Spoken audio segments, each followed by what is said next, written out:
Caught up in the game, hands tied like marionettes. New claim blackouts, set the mind hit reset.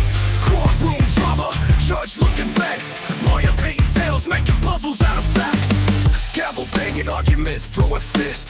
Prosecution's ice cold, tight like a clinch. Defense trying to hold up in a fortress of myths. Jury's faces blank, reading void like a script. Fighting for freedom while the city's ablaze. Automatism case got us lost in a maze. Mind went dark, but the repercussions stay. Walking tight ropes between night and day. Sleepless nights, hazards of a wild plot. Stories clashing harder than a heavyweight shot. Memory blackout claims twisted in knots. Truth submerged deep like treasure in a pot. When witnesses front, eyes shifting left and right. Facts tangled, reality nowhere in sight. Arguments of beast unleashed in the night.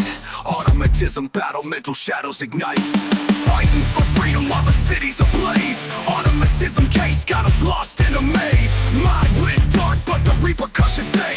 Walking tight ropes between night and day.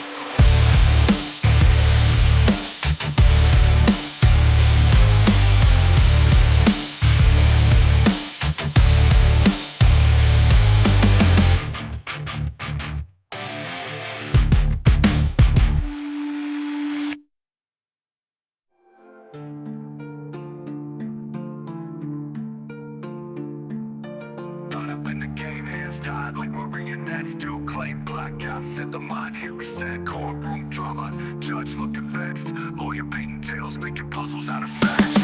Gavel banging arguments, throwing fists. Prosecution's ice cold, tight like a clinch. Defense trying to hold up in a fortress of myths. Jury's faces blank, reading void like a script. Fighting for freedom while the city's ablaze. Automatism case got us lost in a maze. Mind went dark, but the repercussions stay. Walking tight ropes between night and day. Sleepless nights, hazards of a wild plot. Stories clashing harder than a heavyweight shot. Memory blackout claims twisted in knots. Truth submerged deep like treasure in a pot. Witnesses front, eyes shifting left and right. Facts tangled, reality nowhere in sight. Arguments of beast unleashed in the night. Automatism battle, mental shadows ignite.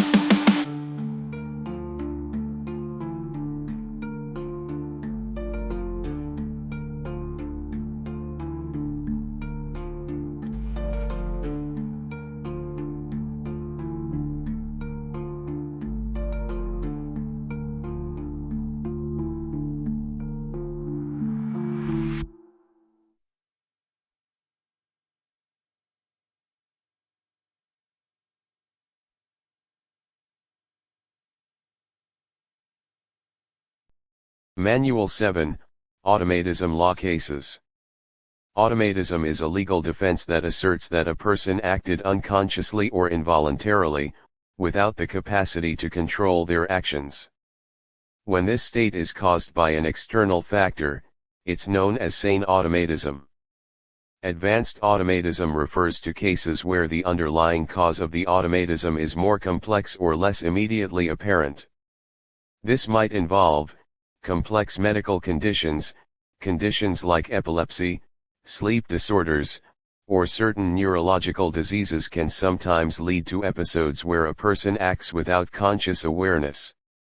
Psychological states, extreme emotional distress, such as post-traumatic stress disorder (PTSD) or dissociation, can sometimes cause a person to act in a state of automatism. Substance-induced automatism, while often considered separately, certain substances like alcohol or drugs can induce states that may be considered automatism, especially if the consumption was involuntary or the effects were unexpected. Key cases: R.V. Quick 1973, this case established the distinction between sane and insane automatism.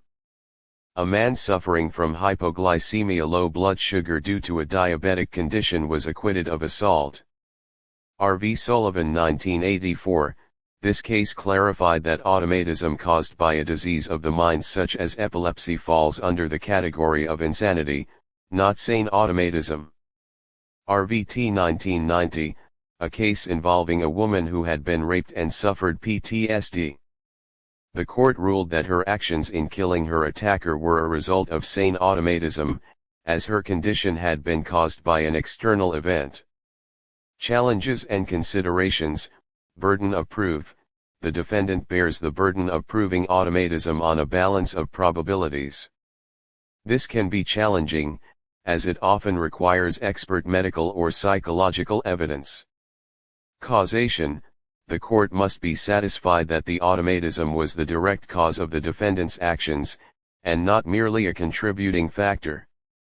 Foreseeability: if the defendant should have been aware of the risk of automatism, they may not be able to rely on the defense. Self-induced automatism: automatism caused by voluntary intoxication is generally not a valid defense. Advanced automatism cases often involve complex factual scenarios and intricate legal arguments. The law in this area continues to evolve, and the specific requirements and defenses can vary depending on the jurisdiction.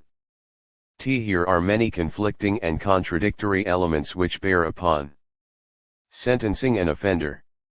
Attributing a particular weight to some factors, while leaving the significance of all other factors substantially unaltered, may be quite wrong.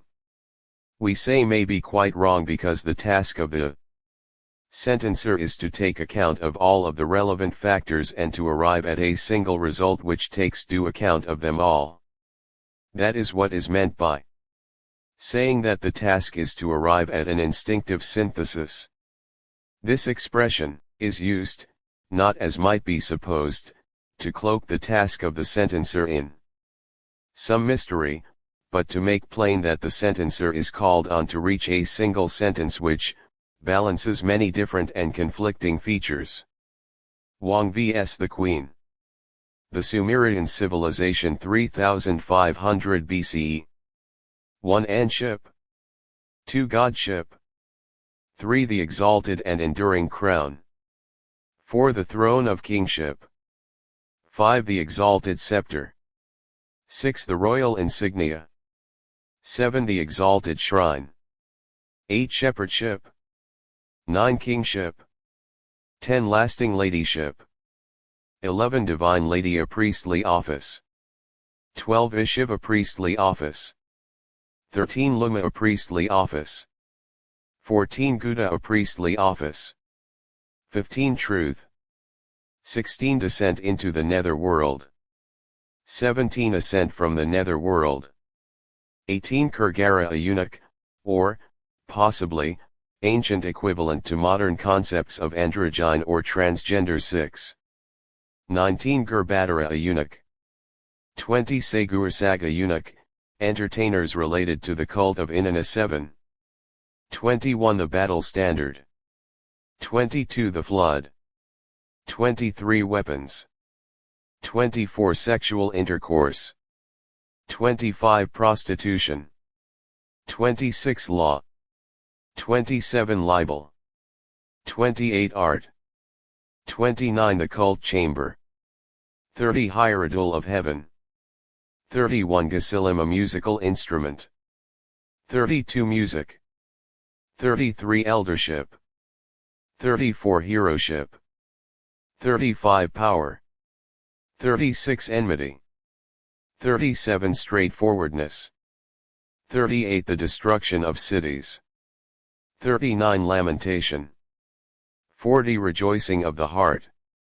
41. Falsehood. 42. Art of metalworking.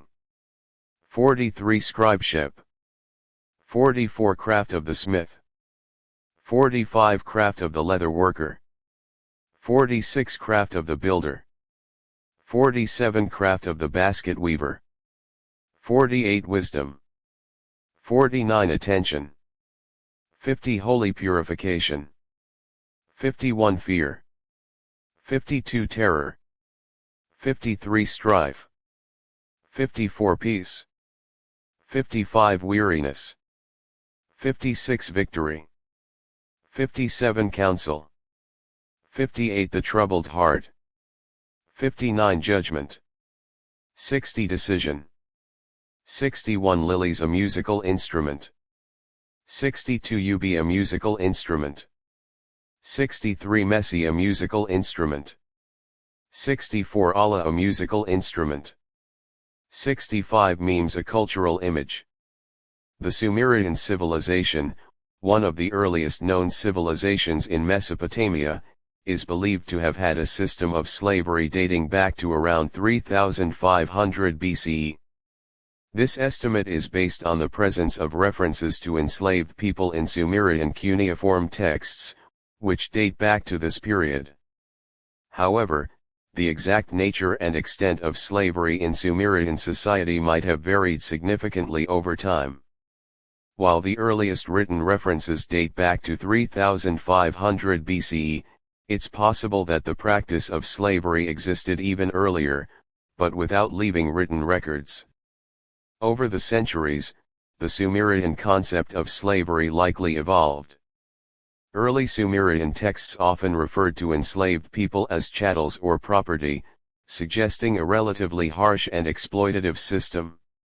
However, as Sumerian society developed, there may have been changes in the legal status and treatment of enslaved individuals. Factors that could have influenced the evolution of slavery in Sumerian society include economic conditions. The demand for labor, particularly in agriculture and construction, may have played a significant role in shaping the practice of slavery. Social and cultural factors. Sumerian society had a hierarchical structure, with a ruling class and a larger population of commoners. The concept of slavery may have been seen as a way to maintain this social order. Religious beliefs. Sumerian religion included a pantheon of gods and goddesses, and some of these deities were believed to own enslaved people. Religious beliefs may have influenced the way slavery was perceived and practiced. While the Sumerian concept of slavery has been extensively studied, there is still much to learn about its specific practices and how it evolved over time. Further research into Sumerian cuneiform texts and other historical sources may provide additional insights into this complex topic. Book of the Dead, First Intermediate Period 2181 to 2040 BCE. Educates the ignorant to wisdom. And those who are unloved become as those who are loved. He causes the lesser folk to emulate the great. The last become as the first. He who was lacking possessions is now the possessor of riches. The eloquent peasant. The Book of the Dead is an ancient Egyptian funerary text, not a single book but a collection of spells, hymns, and prayers that were believed to guide the deceased through the afterlife. The earliest known examples date back to the First Intermediate Period 2181 to 2040 BCE, and the collection continued to evolve and expand over the centuries.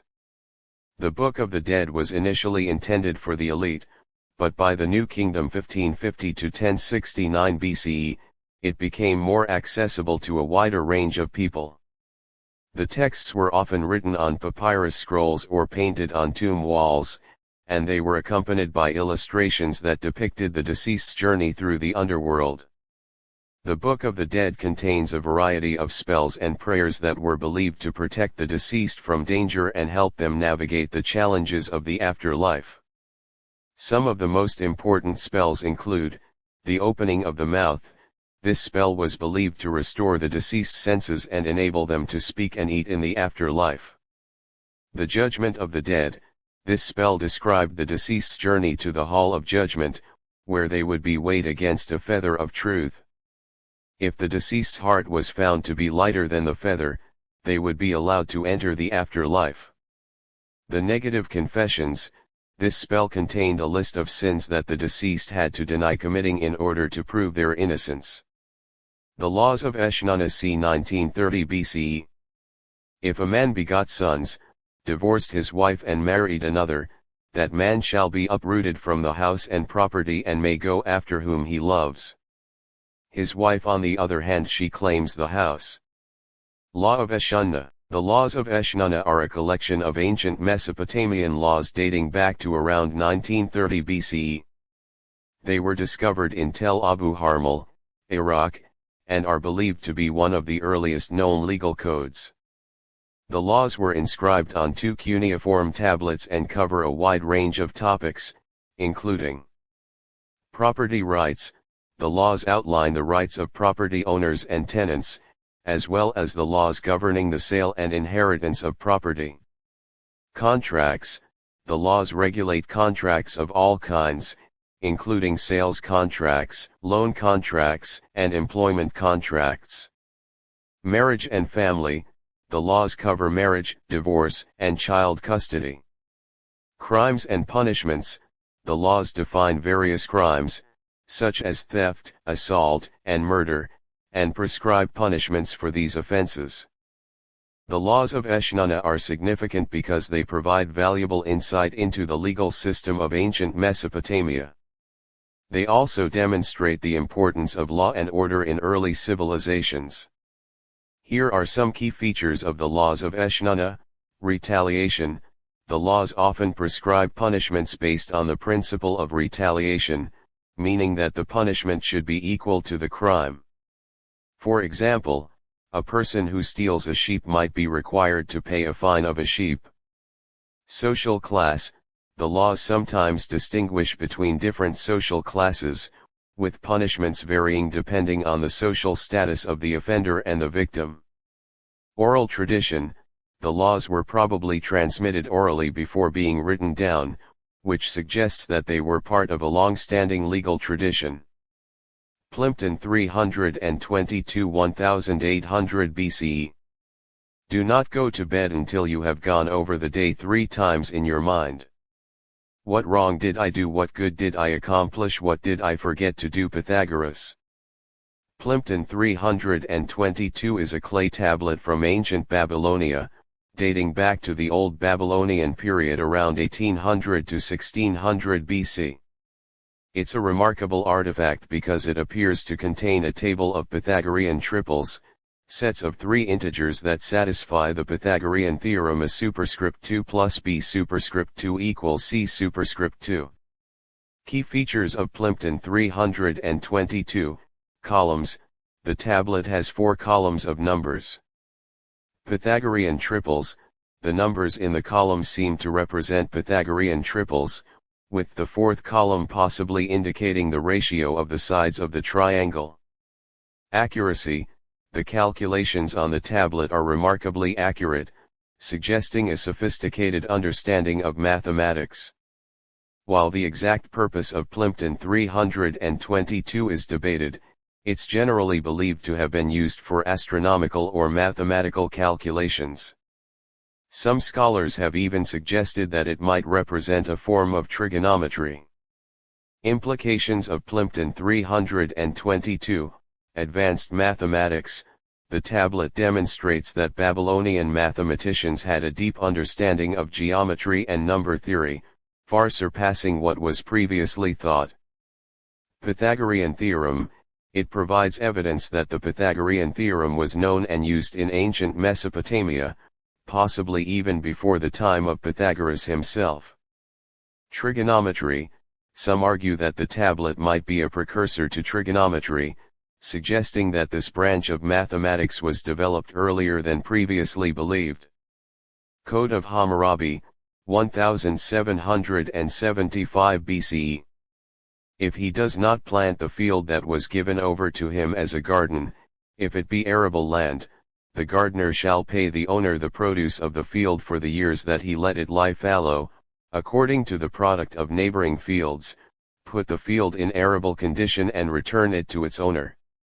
Hammurabi.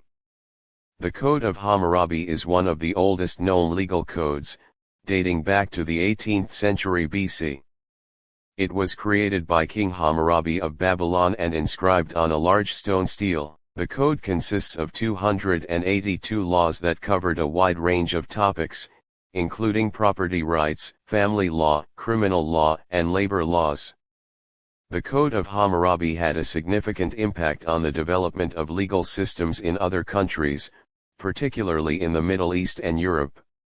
Some of the key ways in which it influenced these legal systems include: retaliation principle. The principle of an eye for an eye was adopted by many later legal systems, although it was often modified or softened over time. Social hierarchy. The code's emphasis on social hierarchy influenced the development of legal systems that differentiated between different social classes. Comprehensive scope. The code's broad coverage of legal topics served as a model for later legal codes. In particular, the Code of Hammurabi had a strong influence on the legal systems of ancient Rome and the Byzantine Empire. Roman law, which was later adopted throughout much of Europe, incorporated many of the principles found in the Code of Hammurabi. Additionally, the Byzantine Empire, which continued the legal traditions of the Roman Empire, also drew heavily on the Code of Hammurabi. The Code of Hammurabi's influence can still be seen in modern legal systems, particularly in the Middle East and North Africa. Many of the legal concepts and principles found in these regions can be traced back to the ancient Babylonian code. Canaanite Sound Inventory, 1500 BCE. In the Late Bronze and Iron Ages, the region was home to numerous peoples of common origin, sharing a common culture and possessing a common language, which they called Sptkn and the language of Canaan Isaiah 19:18, or Canaanite. At an early period, the peoples of Canaan had differentiated into distinct regional subgroups, part of which development was the emergence of regional dialects, some of which in turn became national languages. Phoenician was one such regional Canaanite dialect. In the strictest meaning, Phoenician was the language spoken along the coast of Lebanon, roughly from Sidon in the north to Akko in the south.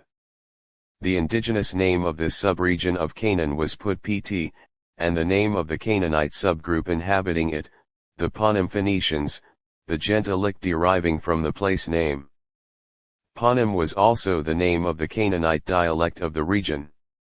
It is this toponym and gentilic that are the origin of Greek phi omicron iota nu iota kappa epsilon and Latin ponus and punicus, the terms by which Greeks and Romans first came to know and call the Phoenicians, and is the term by which they are still called. Charles R. Kramakov, A Phoenician Punic Grammar.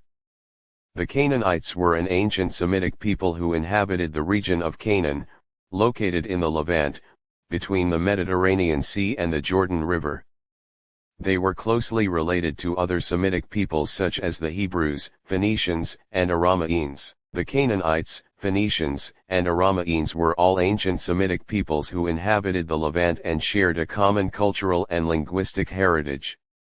However, they also had distinct characteristics and contributions. Canaanites. Location: occupied the entire region of Canaan, from the Mediterranean Sea to the Jordan River.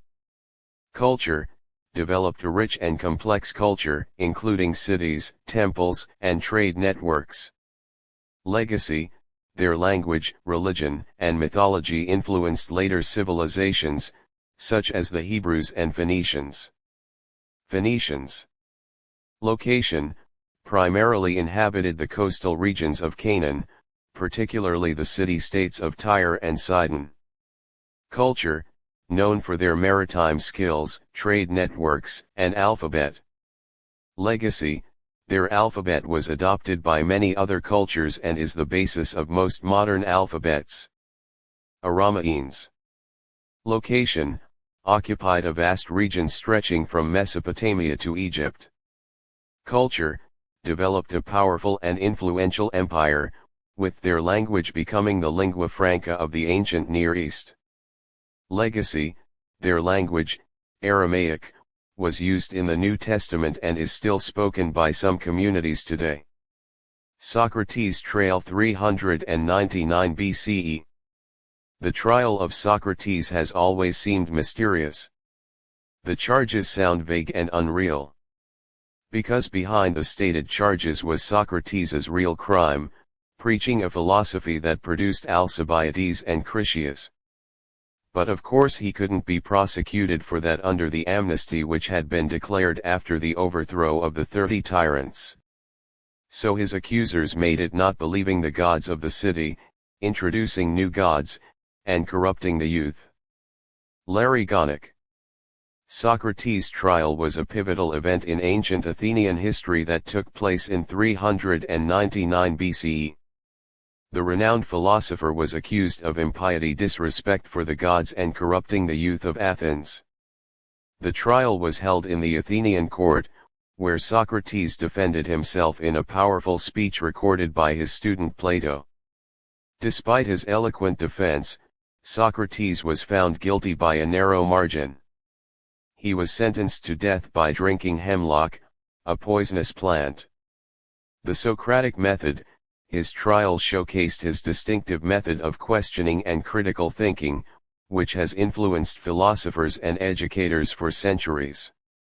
Philosophical martyrdom.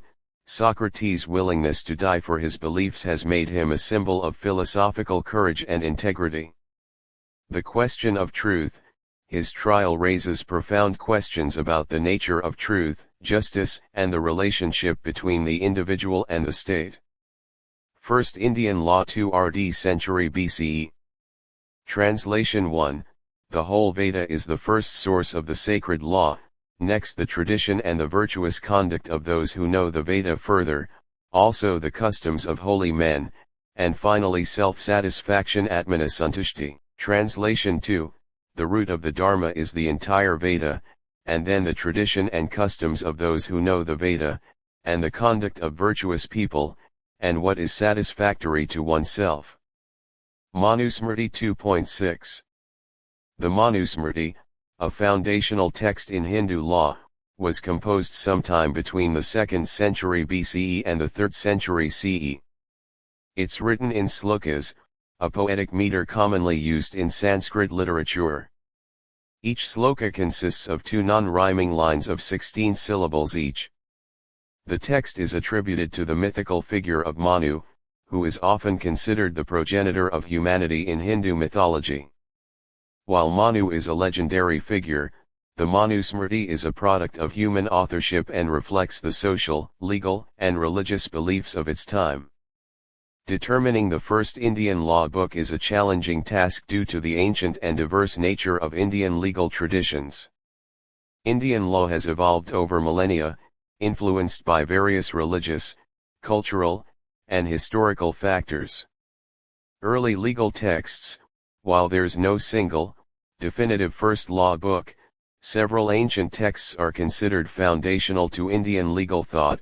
Manusmriti, one of the most well-known ancient texts, the Manusmriti, also known as the Laws of Manu, is a collection of laws and social customs.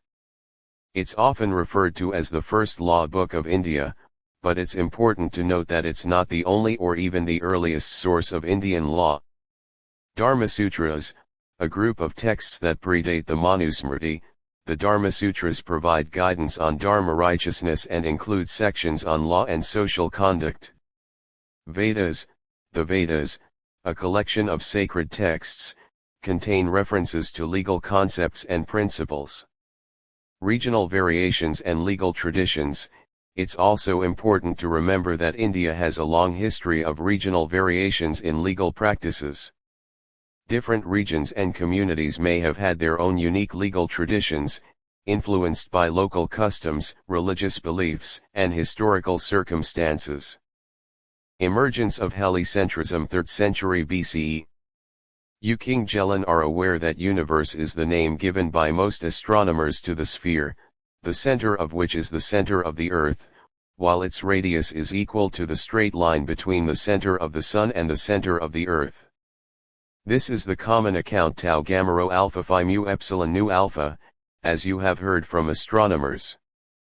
But Aristarchus brought out a book consisting of certain hypotheses, wherein it appears, as a consequence of the assumptions made, that the universe is many times greater than the universe just mentioned.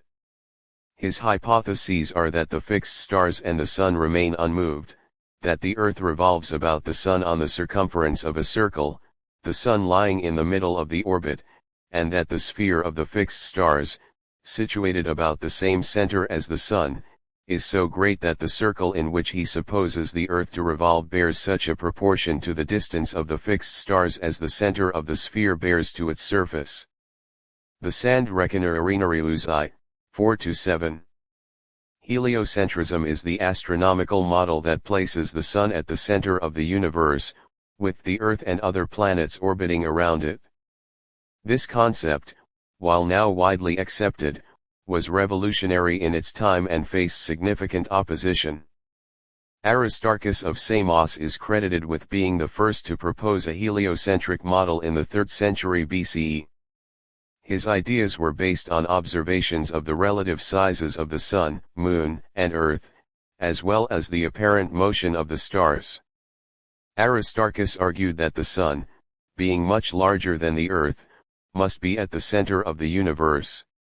However, Aristarchus's theory was not widely accepted in his time. Several factors contributed to this. One, religious and philosophical opposition. The prevailing geocentric model, which placed the Earth at the center, was deeply entrenched in religious and philosophical beliefs. Many people found it difficult to accept that the Earth, a seemingly immovable and central object, was merely a small planet orbiting a distant star. 2. Lack of observational evidence. While Aristarchus's arguments were based on observations, he did not have the technological means to provide conclusive evidence for his theory. For example, he was unable to detect the parallax of stars, which would have been a strong piece of evidence for the Earth's motion. The influence of Aristotle. Aristotle's influential works, which supported a geocentric model, were widely accepted and helped to solidify the idea of the Earth as the center of the universe.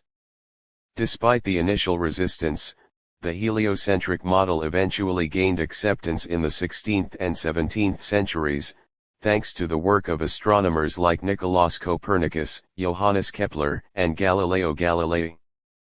Their observations and calculations provided strong evidence for the heliocentric model and helped to revolutionize our understanding of the universe. The Macedonian Empire, 4th century BCE. Everything that savors of antiquity is by the Macedonian peasant attributed to the 2 great kings of his country. His songs and traditions, of which he is vastly and justly proud, are often described as having come down from the times of Philip and Alexander, and Heracles, a comprehensive period to which all remnants of the past are allotted with undiscriminating impartiality. Frederick G. Abbott. The Macedonian Empire, established by Philip II and conquered by Alexander the Great in the 4th century BCE, was a significant force in ancient Greece and the Near East. Key points about the Macedonian Empire. Origin. The Macedonians were a Greek-speaking people who lived in northern Greece. They were not considered part of the Greek city-states but had a distinct culture and society. Philip II, Alexander the Great's father, united the Macedonian tribes and transformed them into a powerful military force. He reformed the Macedonian army, introducing new tactics and equipment, and conquered much of Greece. Alexander the Great, Philip II's son, succeeded his father and expanded the Macedonian Empire dramatically. He conquered Persia, Egypt, and parts of India, creating one of the largest empires in history. Cultural diffusion. The Macedonian conquests led to significant cultural diffusion. Greek culture, including language, philosophy, and art, spread throughout the empire, influencing the societies of the conquered territories. Legacy. The Macedonian Empire had a lasting impact on the history of the ancient world. Its conquests and cultural influence helped to shape the development of the Hellenistic world, a period of Greek culture and civilization that followed the Macedonian conquests. Key figures and events. Philip II, united the Macedonian tribes, reformed the army, and conquered much of Greece. Alexander the Great, conquered Persia, Egypt, and parts of India, creating a vast empire. Battle of Chaeronea. Philip II defeated the combined forces of Athens and Thebes, securing Macedonian dominance in Greece. Battle of Gaugamela. Alexander the Great defeated the Persian army, leading to the fall of the Achaemenid Empire. Hellenization. the spread of Greek culture throughout the Macedonian Empire. Salic law 5th century CE. The hostess, a civil, quiet, laborious drudge, came to take his orders for dinner, but declined to make answer on the subject of the horse and guide, for the Salic law, it seems, extended to the stables of the Golden Candlestick. Chapter XX1X. The Salic law was a Germanic law code developed by the Salian Franks, a Germanic tribe, around the 5th century.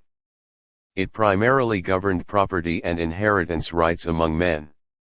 One of its most notable provisions was the Salic law of succession, which excluded women from inheriting land or the throne. This exclusionary rule had significant implications for the history of Europe, as it contributed to the establishment of male-dominated monarchies and dynastic systems. The Salic law was later adopted by other Germanic tribes and influenced the legal systems of many European countries. While it has since been superseded by modern legal codes, its historical significance remains, particularly in discussions about gender equality and succession rights. Diffusion and adoption. The Salic law's principles and provisions were adopted by other Germanic tribes and eventually spread throughout much of Europe. This led to similar laws and customs governing property, inheritance, and succession in many regions. Influence on legal systems. The Salic law's influence can be seen in the development of legal systems in countries such as France, Germany, and England. While these countries later developed their own unique legal traditions, the Salic law's principles left a lasting mark. Impact on political structures. The Salic law's exclusion of women from inheriting land or the throne played a crucial role in establishing male-dominated monarchies and dynastic systems throughout Europe. This had far-reaching consequences for political structures and power dynamics. Justinian Code 6th century CE. A better principle than this, that the majority shall rule, is this other, that justice shall rule. Justice, says the Code of Justinian, is the constant and perpetual desire to render every man his due. Christian Nestelbovi. The Justinian Code, also known as the Corpus Juris Civilis, was a comprehensive legal code compiled under the direction of the Byzantine Emperor Justinian I in the 6th century. It aimed to unify and simplify Roman law, which had become fragmented and complex over centuries. The Justinian Code consisted of three main parts: 1. Digests, a collection of excerpts from the writings of Roman jurists, covering a wide range of legal topics. 2. Codex, a compilation of imperial laws issued between the 3rd and 6th centuries. 3. Institutes, a textbook of Roman law, intended for students. The Justinian Code had a profound impact on the development of law throughout Europe. It served as a model for legal systems in many countries and influenced the development of civil law traditions. The Code's principles and concepts continue to be studied and applied in legal scholarship and practice today. Gaius Institute 2nd century CE. Niebuhr assumes Ulpian. I am inclined to rather expect the institutions of Gaius, so that our first fragment would be a single unrescribed page of the same manuscript. Friedrich Karl von Savigny, New Entdeckte Quellen der Römischen Rechts, newly discovered sources of Roman law. 10. Gaius Institutes is a foundational text in Roman law, written in the early 2nd century CE. It provides a comprehensive overview of the Roman legal system, covering a wide range of topics such as persons. This section discusses the different legal statuses of individuals, including citizens, peregrini foreigners, slaves, and freedmen. Things. This section explores the classification of property into different categories, such as residential mancipi, things that can only be transferred by mancipatio, and residential nec mancipi, things that can be transferred by simple delivery. Actions. This section covers the various legal actions available to individuals, including actions in rem, actions for the recovery of property, and actions in personam, actions for the enforcement of personal rights. The Institutes is renowned for its clarity and systematic approach, making it a valuable resource for both scholars and students of Roman law. It provides a solid foundation for understanding the complex legal system of the Roman Empire. Ulpian's Ad Sabinianum 2nd century CE. A fault is sooner found than mended. Ulpian full well. Ulpian's Ad Sabinianum is another significant text in Roman law, written in the 2nd century CE. It is a commentary on the work of Sabinus, a prominent Roman jurist of the 1st century CE. The Ad Sabinianum covers a wide range of legal topics, including property law. It discusses concepts such as ownership, possession, and servitudes. Contract law.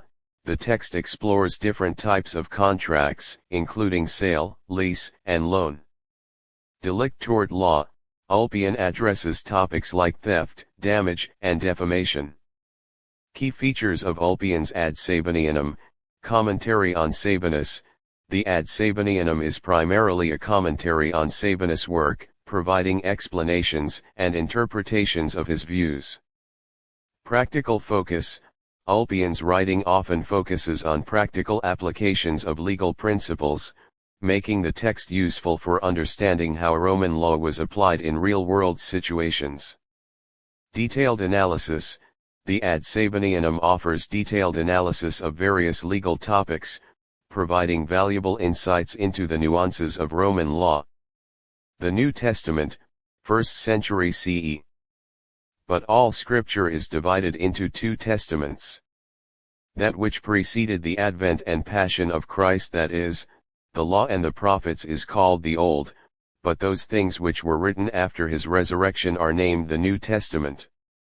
The Jews make use of the Old, we of the New, but yet they are not discordant, for the New is the fulfilling of the Old, and in both there is the same testator, even Christ, who, having suffered death for us, made us heirs of his everlasting kingdom, the people of the Jews being deprived and disinherited, as the prophet Jeremiah testifies when he speaks such things. Behold, the days come, saith the Lord, that I will make a new testament to the house of Israel and the house of Judah, not according to the testament which I made to their fathers, in the day that I took them by the hand to bring them out of the land of Egypt, for they continued not in my testament, and I disregarded them, saith the Lord. 32. For that which he said above, that he would make a new testament to the house of Judah, shows that the Old Testament which was given by Moses was not perfect, but that which was to be given by Christ would be complete. Lactantius. The New Testament is a collection of 27 books written in Greek by 15 or 16 different authors between 50 and 120 CE. It is the second part of the Christian Bible and discusses the teachings and person of Jesus, as well as events relating to 1st century Christianity. The New Testament is divided into four main sections. Old Testament, origin, written primarily in Hebrew and Aramaic. The Old Testament is a collection of texts primarily from the Hebrew Bible, dating back to the 10th century BCE. Content. It contains historical narratives, laws, poetry, prophecies, and wisdom literature. The Old Testament focuses on the creation of the world, the history of the Jewish people, and the covenant God made with them. Key figures. Major figures include Abraham, Isaac, Jacob, Moses, David, and the prophets. Themes. Themes include God's faithfulness, the importance of obedience to God's laws, and the promise of a Messiah. Relationship between the Old and New Testaments, fulfillment. Christians believe that many of the prophecies and promises in the Old Testament are fulfilled in the life and teachings of Jesus Christ, as described in the New Testament. Continuity. The New Testament builds upon the foundation of the Old Testament, continuing the story of God's relationship with humanity. Salvation history. Both testaments are seen as part of a larger salvation history, telling the story of God's plan to redeem humanity from sin. Key differences. Focus. the Old Testament primarily focuses on the history of the Jewish people and their relationship with God. The New Testament focuses on the life, teachings, death, and resurrection of Jesus Christ and the establishment of the early Christian Church. Covenants: the Old Testament emphasizes the Mosaic covenant, while the New Testament emphasizes the new covenant established through Jesus Christ. Salvation: the Old Testament points forward to the coming Messiah, while the New Testament reveals Jesus as the fulfillment of that promise. Trial of Jesus, 1st century CE. These archaeological remains fit very well with John's description of the place of Jesus' temporary incarceration and the trial in front of Pilate, and with the two topographical features that are mentioned by him, the Lithostratos and Gabatha. Shimon Gibson. The Trail of Jesus is a term that refers to the historical journey of Jesus Christ, from his birth in Bethlehem to his crucifixion in Jerusalem. It is a significant pilgrimage route for Christians worldwide. The trail typically includes these key locations: Bethlehem, the birthplace of Jesus Christ; Nazareth, the place where Jesus grew up; Capernaum, a significant place of ministry for Jesus; Galilee, the region where Jesus performed many miracles and preached; Jerusalem, the city where Jesus was crucified, buried, and resurrected. While the exact route of Jesus' journey is not documented in the Bible, many historians and scholars have proposed various theories based on biblical accounts and geographical evidence. The Trail of Jesus is a popular pilgrimage route for Christians, who visit these sacred sites to connect with Jesus' life and ministry. Prophet Revelation Montanism, 2nd century CE. And he Montanus became beside himself, and being suddenly in a sort of frenzy and ecstasy, he raved, and began to babble and utter strange things, prophesying in a manner contrary to the constant custom of the Church handed down by tradition from the beginning. Eusebius of Caesarea. Montanism was an early Christian movement that emerged in the 2nd century CE, primarily in Asia Minor, modern-day Turkey. It was characterized by its emphasis on prophetic revelation and ecstatic experiences. Key characteristics of Montanism: prophetism. Montanists believed in the continuation of prophetic revelation after the apostolic age. They emphasized the role of female prophets, who were often stigmatized in the early church. Ecstasy. Montanists valued ecstatic experiences and believed that they were a sign of divine inspiration. Asceticism.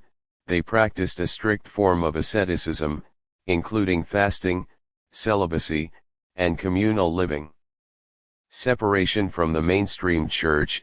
Due to their distinctive beliefs and practices, Montanists eventually separated from the mainstream church and formed their own communities. Montanism's significance. Challenge to orthodoxy. Montanism challenged the established authority of the Church and its hierarchy. It questioned the sufficiency of the New Testament and emphasized the importance of ongoing prophetic revelation. Impact on early Christianity. While Montanism was ultimately condemned as a heresy, it had a significant impact on the development of early Christianity. It helped to shape debates about the role of prophecy, the authority of the Church, and the nature of spiritual experience. Crisis of the 3rd century CE. Along these roads passed an ever-increasing traffic, not only of troops and officials but of traders, merchandise, and even tourists.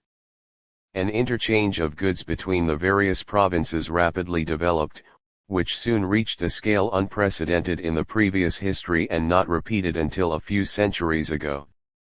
Metals mined in the uplands of Western Europe, hides, fleeces, and livestock from the pastoral districts of Britain, Spain, and the shores of the Black Sea, wine and oil from Provence and Aquitaine, timber, pitch, and wax from South Russia and northern Anatolia, dried fruits from Syria, marble from the Aegean coasts, and, most important of all, grain from the wheat-growing districts of North Africa, Egypt, and the Danube Valley for the needs of the great cities.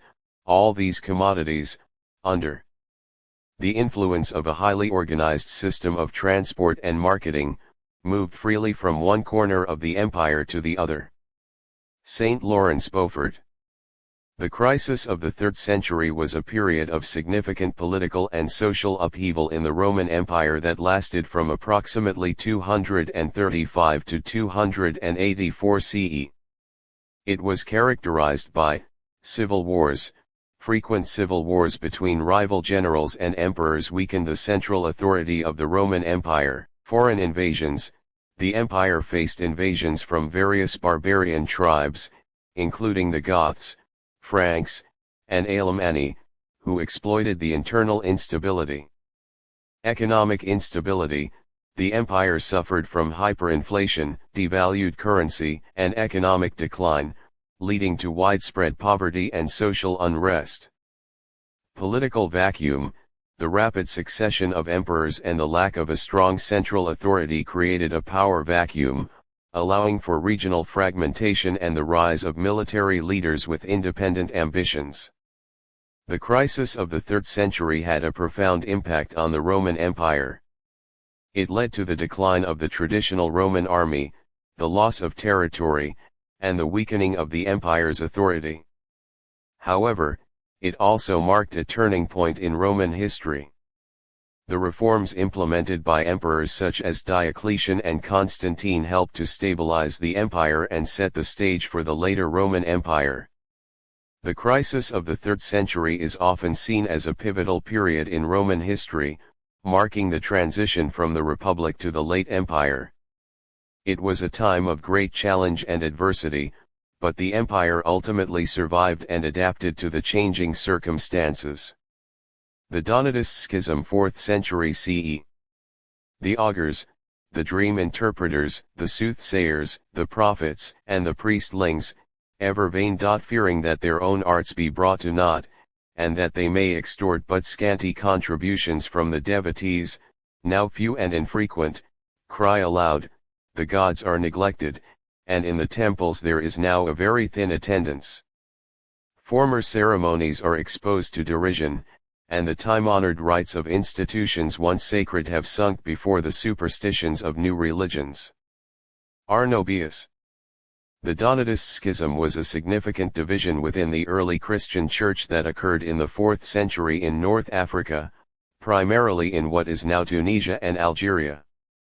The schism centered around the issue of the validity of sacraments performed by priests who had apostatized recanted their faith during the Diocletianic persecution. Key points about the Donatist Schism: apostasy and the validity of sacraments. The Donatists argued that the validity of sacraments, such as baptism and communion, depended on the moral character of the priest who performed them. They believed that priests who had apostatized during the persecution were no longer valid ministers and that any sacraments they performed were invalid. The Catholic position: the Catholic Church, led by Augustine of Hippo, maintained that the validity of sacraments was not dependent on the personal character of the priest but rather on the divine power that undergirded them. They argued that even a sinful priest could validly administer sacraments. The Donatist movement: the Donatist movement grew rapidly in North Africa, attracting many followers who were disillusioned with the Catholic Church and its perceived compromise with the Roman authorities. The Donatist Schism's impact: the Donatist Schism had a significant impact on the early Christian Church in North Africa. It led to widespread persecution of Donatists by the Catholic authorities and ultimately contributed to the decline of Christianity in the region. The Donatist Schism is an important example of the early divisions within the Christian Church and the challenges it faced in establishing its identity and authority in a complex and often hostile environment. The Pelagian controversy 5th century CE. An important result of the modern reappraisal of Pelagius's theology has been a more sympathetic assessment of his theology and doctrine of grace and the recognition of its deep-rootedness in the antecedent Greek theologians. Pelagius's doctrine of grace, free will and predestination, as represented in his commentary on Romans, has very strong links with Eastern Greek theology and, for the most part, These doctrines are no more reproachable than those of Orthodox Greek theologians such as Origen and John Chrysostom, and of Saint Jerome. Thomas Scheck. The Pelagian controversy was a significant theological debate that took place in the 5th century CE within the Christian Church, primarily centered around the nature of human sin and salvation. The debate was sparked by the teachings of Pelagius, a British monk who lived in Rome. Key points about the Pelagian controversy. Pelagianism. Pelagius argued that humans have free will and are capable of achieving salvation through their own good works and efforts, without the need for divine grace. He rejected the concept of original sin, which holds that all humans are born with a sinful nature inherited from Adam and Eve. Augustinianism. Augustine of Hippo, one of the most influential theologians of the early Church, opposed Pelagianism. He emphasized the importance of original sin and divine grace in human salvation. Augustine argued that humans are incapable of achieving salvation on their own and that they require the grace of God to overcome the effects of sin. The controversy, the debate between Pelagius and Augustine, was intense and far-reaching. Pelagius was condemned by several church councils and eventually excommunicated. His teachings were widely condemned as heresy. Impact on Christian theology. The Pelagian controversy had a significant impact on the development of Christian theology. It helped to clarify the Church's understanding of human nature, sin, and salvation. Augustine's views on original sin and divine grace became dominant in Western Christianity. The Pelagian controversy is an important example of the theological debates that shaped the early Christian Church. It highlights the complexities of theological thought and the challenges of reconciling human free will with divine sovereignty. Capillaries of Charlemagne, 8th century CE. Charles was large and strong, and of lofty stature, though not disproportionately tall. His height is well known to have been 7 times the length of his foot. The upper part of his head was round, his eyes very large and animated, nose a little long, hair fair, and face laughing and merry. Thus his appearance was always stately and dignified, whether he was standing or sitting, although his neck was thick and somewhat short, and his belly rather prominent, but the symmetry of the rest of his body concealed these defects. His gait was firm, his whole carriage manly, and his voice clear, but not so strong as his size led one to expect. Einhard, The Life of Charlemagne, translated by Samuel Epes Turner, New York, Harper and Brothers, 1880. Charlemagne, the father of Europe, was a remarkable figure who significantly impacted Western history. His reign was marked by his military prowess, political acumen, and cultural patronage. Here are some of his key capabilities. Military might. Conqueror, Charlemagne expanded the Frankish kingdom into a vast empire, encompassing much of Western and Central Europe. His military campaigns were successful due to his strategic planning, disciplined armies, and effective leadership. Innovator, he introduced advancements in military technology, such as the adoption of stirrups and heavier cavalry, which gave his forces a tactical advantage. Political genius. Unifier, Charlemagne unified disparate Germanic tribes under his rule, fostering a sense of shared identity and purpose. Administrator, he established a centralized government with a system of counts and dukes to oversee local affairs, ensuring order and efficiency. Diplomat, Charlemagne skillfully negotiated alliances and treaties with other rulers, maintaining peace and stability within his empire. Cultural patronage. Renaissance, Charlemagne's reign is often associated with the Carolingian Renaissance, a period of cultural revival and intellectual activity. Education, he established schools and libraries, promoting education and literacy among his subjects. Arts and sciences, Charlemagne supported artists, scholars, and theologians, fostering a vibrant intellectual and artistic scene. Religious devotion. Christian champion. Charlemagne was a devout Christian who actively promoted the spread of Christianity throughout his empire. Ecclesiastical reform.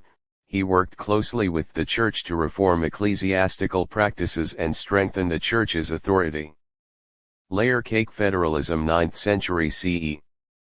Federalism in the 9th century was a complex and evolving concept, often characterized by loose confederations or alliances between independent political entities. It was a time when centralized authority was often weak, and regional powers exerted significant influence. Here are some key aspects of early federalism in the 9th century. Loose confederations. Many of the early examples of federalism were loose confederations, where independent states or kingdoms agreed to cooperate for mutual defense or other common goals. These confederations often lacked a strong central authority and relied on voluntary cooperation.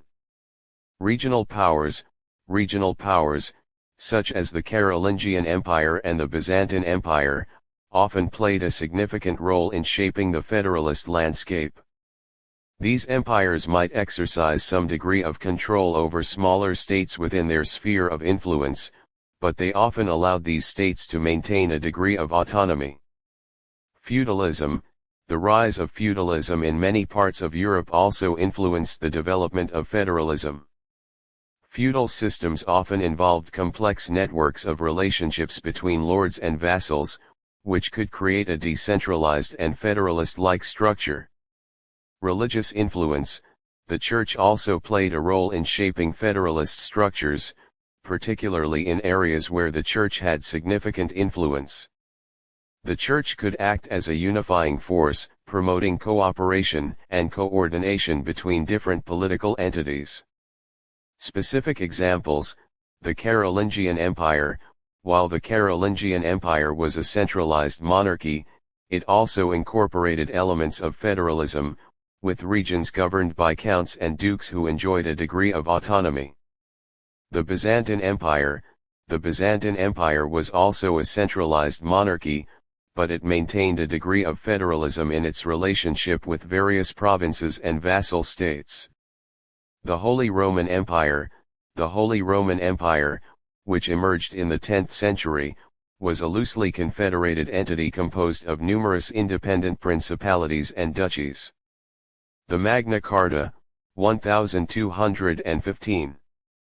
If any judgment be given from henceforth contrary to the points of the charters aforesaid by the justices, or by any other our ministers that hold plea before them against the points of the charters, it shall be undone, and holden for naught. Salisbury Cathedral. The Magna Carta, or Great Charter, is a historical document signed by King John of England in 1215. It is considered a cornerstone of English law and civil liberties, as it placed limits on the power of the monarch and established certain rights for the nobility. Key provisions of the Magna Carta include: habeas corpus. This principle guarantees that a person cannot be imprisoned without a lawful trial. Due process. This ensures that everyone has the right to a fair trial. Limited government. The Magna Carta placed restrictions on the king's power, preventing him from arbitrarily imposing taxes or seizing property. Rule of law. The document established the principle that everyone, including the king, is subject to the law. The Magna Carta was a significant step towards limiting the absolute power of monarchs and establishing a more democratic form of government. While its original intent was to protect the rights of the nobility, its principles have had a lasting impact on the development of legal systems and civil liberties around the world. Statute of Kilkenny 1367.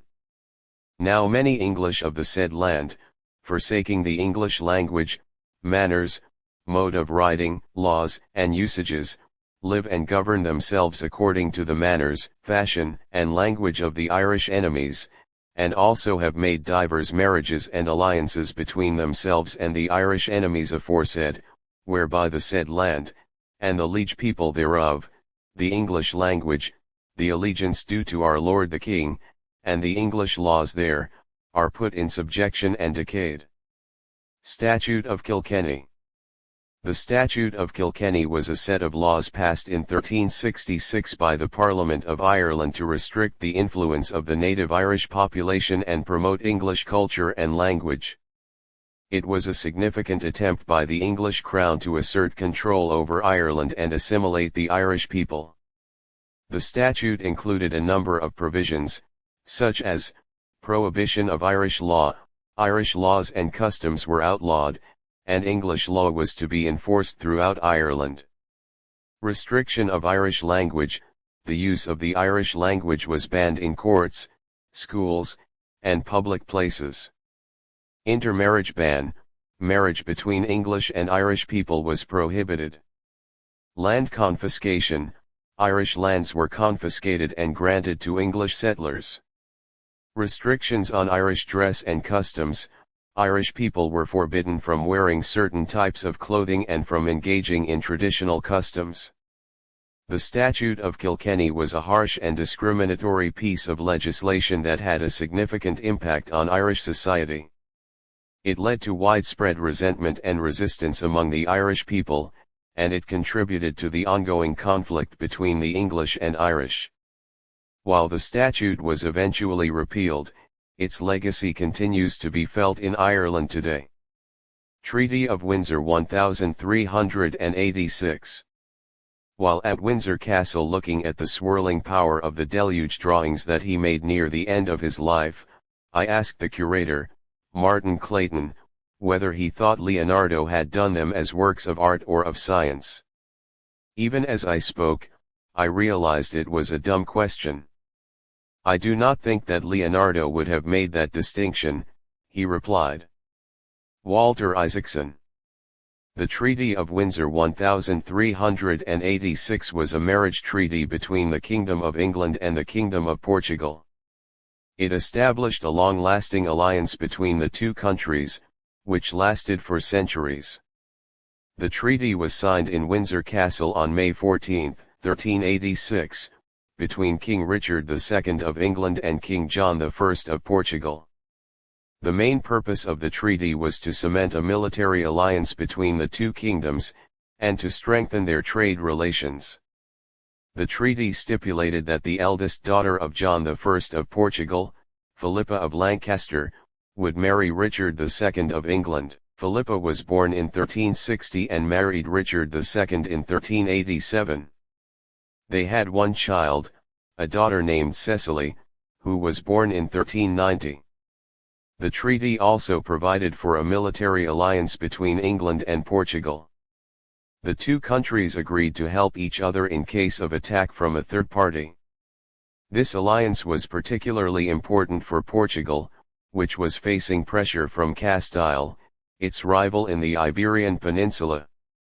The Treaty of Windsor, signed in 1386, is considered the longest-lasting diplomatic treaty in recorded history. It established an alliance between England and Portugal that endured for centuries, even through periods of political upheaval and changing alliances. The treaty's longevity is a testament to the enduring nature of the alliance it forged, as well as the ability of the two countries to adapt and maintain their relationship over time. Habeas Corpus Act 1679. Lord Grey and Lord Norris were named to be the tellers. Lord Norris, being a man subject to vapours, was not at all times attentive to what he was doing, so, a very fat lord coming in, Lord Grey counted him as 10, as a jest at first, but seeing Lord Norris had not observed it, he went on with this misreckoning of 10, so it was reported that they that were for the bill were in the majority, though indeed it went for the other side, and by this means the bill passed.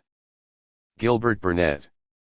The Habeas Corpus Act of 1679 was a significant piece of English legislation that strengthened the individual right to freedom from unlawful imprisonment. It is considered a cornerstone of English common law and has had a profound influence on legal systems around the world. Key provisions of the Habeas Corpus Act: right to challenge imprisonment. The Act allows individuals who have been imprisoned without a legal trial to challenge their detention in court. Speedy trial requirement. It mandates that prisoners be brought before a court within a specified time frame to determine the legality of their imprisonment. Prohibition of removal to remote places.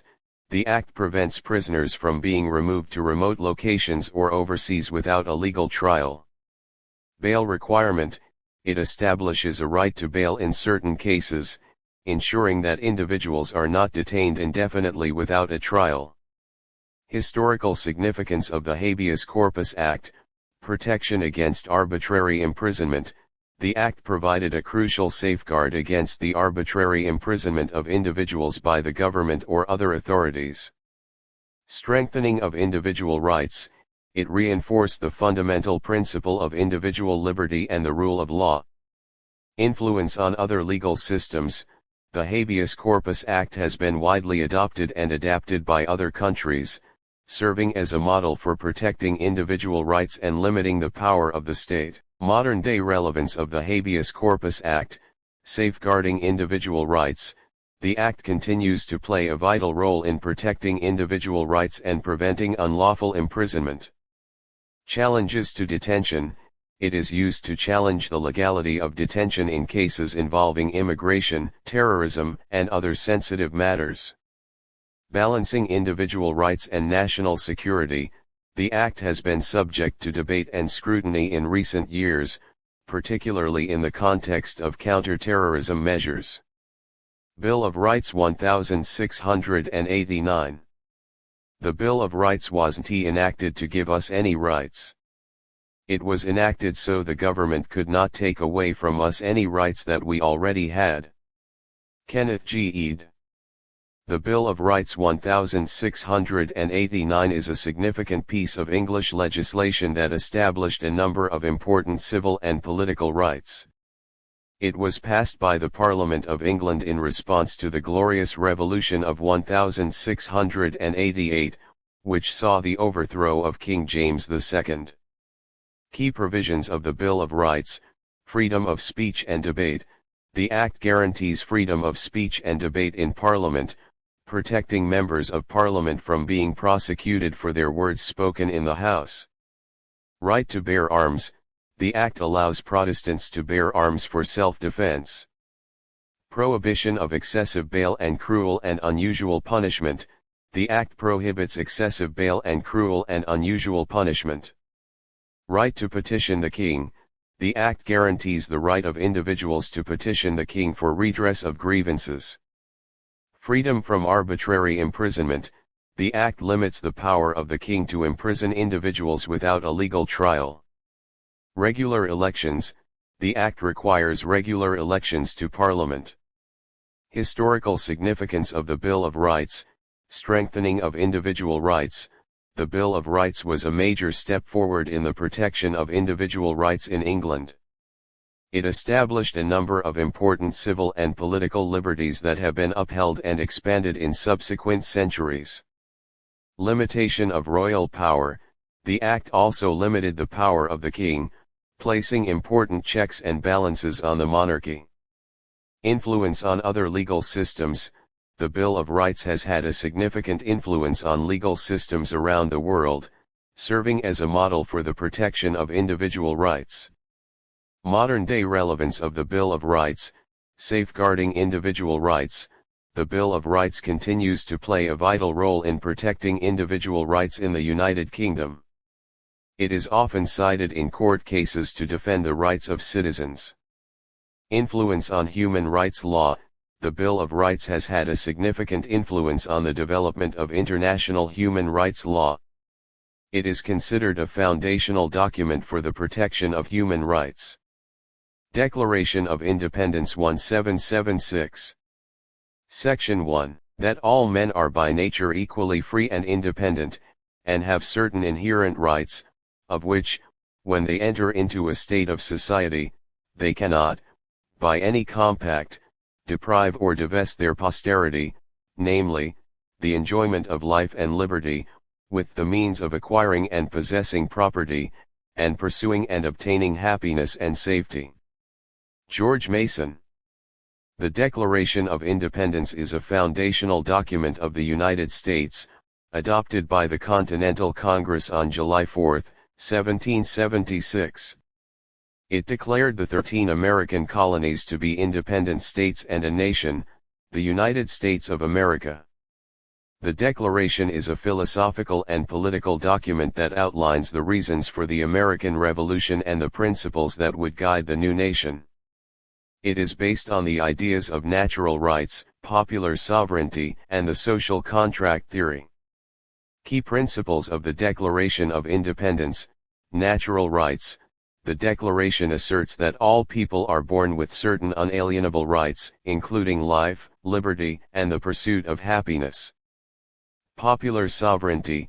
The Declaration states that the government derives its power from the consent of the governed. Social contract theory. The Declaration argues that governments are created to protect the natural rights of individuals and that if a government fails to do so, the people have the right to alter or abolish it.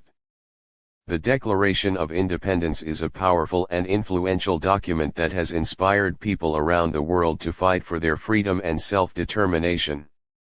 It remains a cornerstone of American democracy and a symbol of the nation's commitment to liberty and justice for all. Alien and Sedition 1798. There is also the issue of personal privacy when it comes to the executive power. Throughout our nation's history, whether it was habeas corpus during the Civil War, Alien and Sedition Acts in World War I, or Japanese internment camps in World War II, presidents have gone too far. Dick Durbin. The Alien and Sedition Acts were two controversial laws passed by the United States Congress in 1798. They were enacted in response to the perceived threat posed by foreign radicals and the French Revolution. The First Sedition Act. Purpose: to suppress dissent and criticism of the Federalist government. Provisions: made it a crime to publish or write anything false, scandalous, and malicious against the government, Congress, or the President. Punishments included fines and imprisonment. Impact: the act was widely criticized as a violation of the First Amendment's guarantee of freedom of speech and press. It was eventually repealed in 1801. The Alien Act. Purpose: to restrict the immigration of foreigners and deport those deemed to be a threat to national security. Provisions: authorized the President to deport any alien deemed to be an enemy alien or dangerous person. Extended the residency requirement for naturalization from 5 to 14 years. Impact: the act was also criticized as a violation of individual rights. It was repealed in 1800. Both the Sedition Act and Alien Act were seen as a response to the political climate of the time, but they were also viewed as an attempt to stifle dissent and consolidate power in the hands of the Federalist Party. These laws remain controversial and are often cited as examples of the government overstepping its bounds in the name of national security. Seriatim Options 1801. This provision will force the pleader to consider carefully and promptly the wisdom of amending to meet the arguments in the motion, and will expedite determination of issues that otherwise might be raised seriatim. 2009, Title III, Rule 1501 of the U.S. Federal Rules of Civil Procedure. Before Chief Justice John Marshall's tenure, it was common for each justice to write their own individual opinion in a case. This resulted in a series of opinions, often called seriatim opinions, rather than a single, unified opinion of the court. This practice had several implications: multiple opinions. It led to a proliferation of opinions in a single case, making it challenging for lawyers and the public to understand the court's decision. Difficulty in determining the majority opinion. Since there were multiple opinions, it was often difficult to identify which propositions of law were supported by the majority of justices and which were merely dictum non-binding statements. Lack of coherence. The absence of a single opinion could make it difficult to discern the court's overall reasoning and the rationale behind its decision. Chief Justice John Marshall is credited with introducing the practice of writing a single, unified opinion of the court.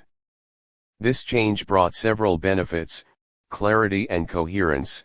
A single opinion provided a clearer and more coherent explanation of the court's decision, making it easier to understand and follow. Efficiency: it streamlined the decision-making process and reduced the time and effort required to write and publish multiple opinions. Authority: a single opinion, delivered in the name of the court, strengthened the court's authority and enhanced its role in the American legal system. While the practice of seriatim opinions has largely been abandoned in the modern U.S. Supreme Court, it remains an interesting part of the court's history and highlights the evolution of its decision-making process. The Tichborne Case 1860. No. Despite the preponderance of Tichborne denialists, even Rohan McWilliam, in his largely anti-Tichborne study The Tichborne Claimant, a Victorian sensation 2007, has to concede the sheer improbability of anyone conceiving such an imposture from scratch and at such a distance. It was carrying effrontery beyond the bounds of sanity if Arthur Orton embarked with a wife and retinue and crossed the world, knowing that they would all be destitute if he did not succeed in convincing a woman he had never met and knew nothing about firsthand, that he was her son. Yes, indeed. Adam Roberts. The Tichborne Case, one of the most sensational legal trials of the 19th century, involved a man named Arthur Orton who claimed to be Roger Tichborne, the heir to a baronetcy. The case was marked by its dramatic twists, the involvement of numerous experts, and its impact on the development of forensic science. The background. Disappearance. In 1854, Roger Tichborne, the heir to the Tichborne baronetcy, disappeared while traveling to South America. His family presumed him dead. The claimant. In 1865, a man named Arthur Orton appeared in Australia, claiming to be the missing heir. He traveled to England, where he was recognized by some of Tichborne's relatives and friends. The trial. The evidence. The trial was a media sensation, with thousands of people attending court each day. The prosecution presented evidence such as handwriting comparisons, photographs, and testimony from witnesses who claimed Orton's appearance and mannerisms were inconsistent with those of the missing heir. Expert witnesses. The case marked a significant milestone in the use of expert witnesses in legal proceedings. Experts in handwriting analysis, photography, and other fields were called upon to provide their opinions on the evidence. The verdict. Despite the overwhelming evidence against Orton, the jury found in his favor. However, this verdict was later overturned by a higher court. Orton was eventually convicted of perjury and sentenced to 7 years in prison. The legacy. Forensic science. The Tichborne case played a crucial role in the development of forensic science, particularly in the fields of handwriting analysis and photography. The case demonstrated the importance of scientific evidence in legal proceedings and helped to establish standards for the use of expert testimony. Public interest.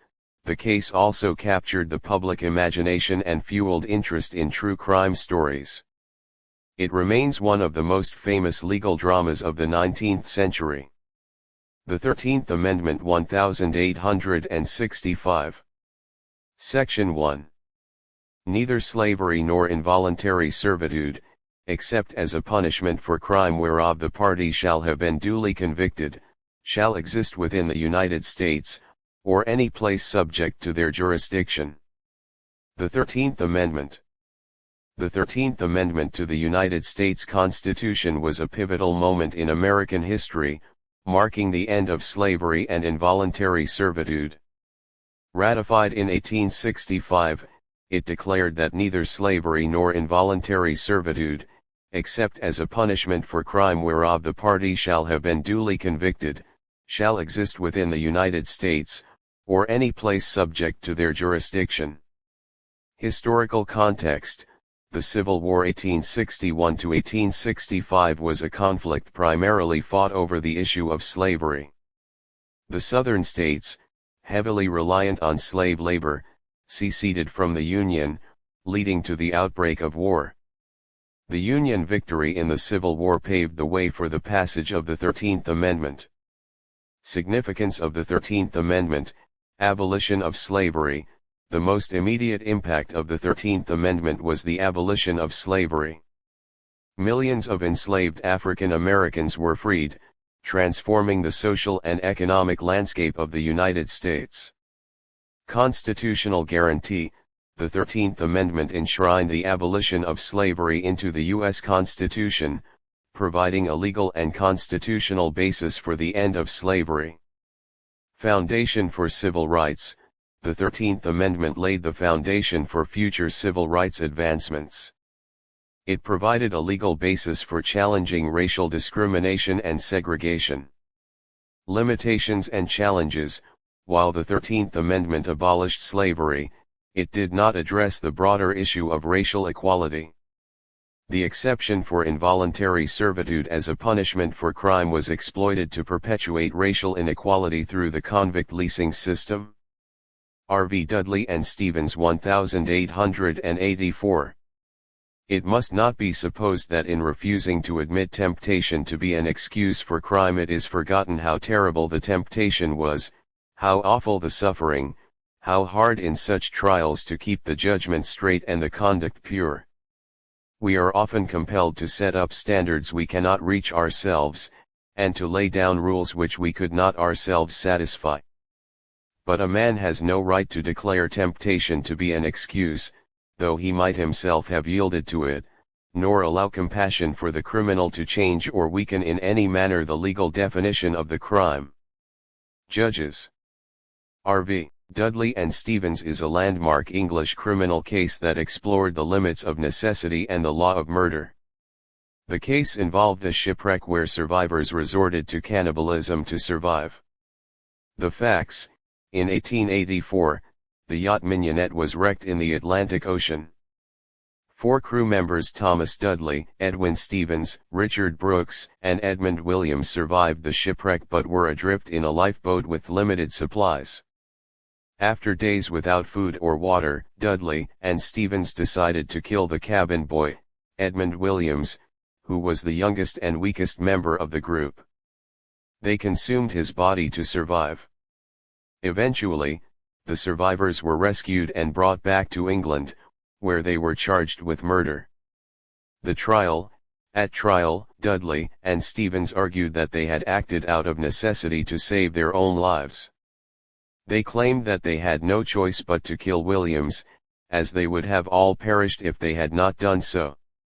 The prosecution argued that murder was wrong, even in extreme circumstances.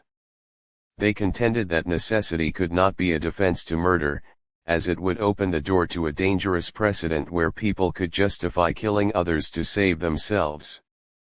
The verdict: the jury found Dudley and Stevens guilty of murder but recommended mercy.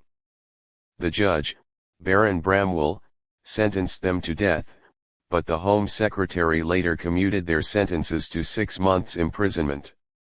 The case's significance: necessity and self-preservation. The case raised important questions about the limits of necessity and the law of self-preservation. Can people be justified in killing others to save their own lives, even in extreme circumstances? Moral dilemmas.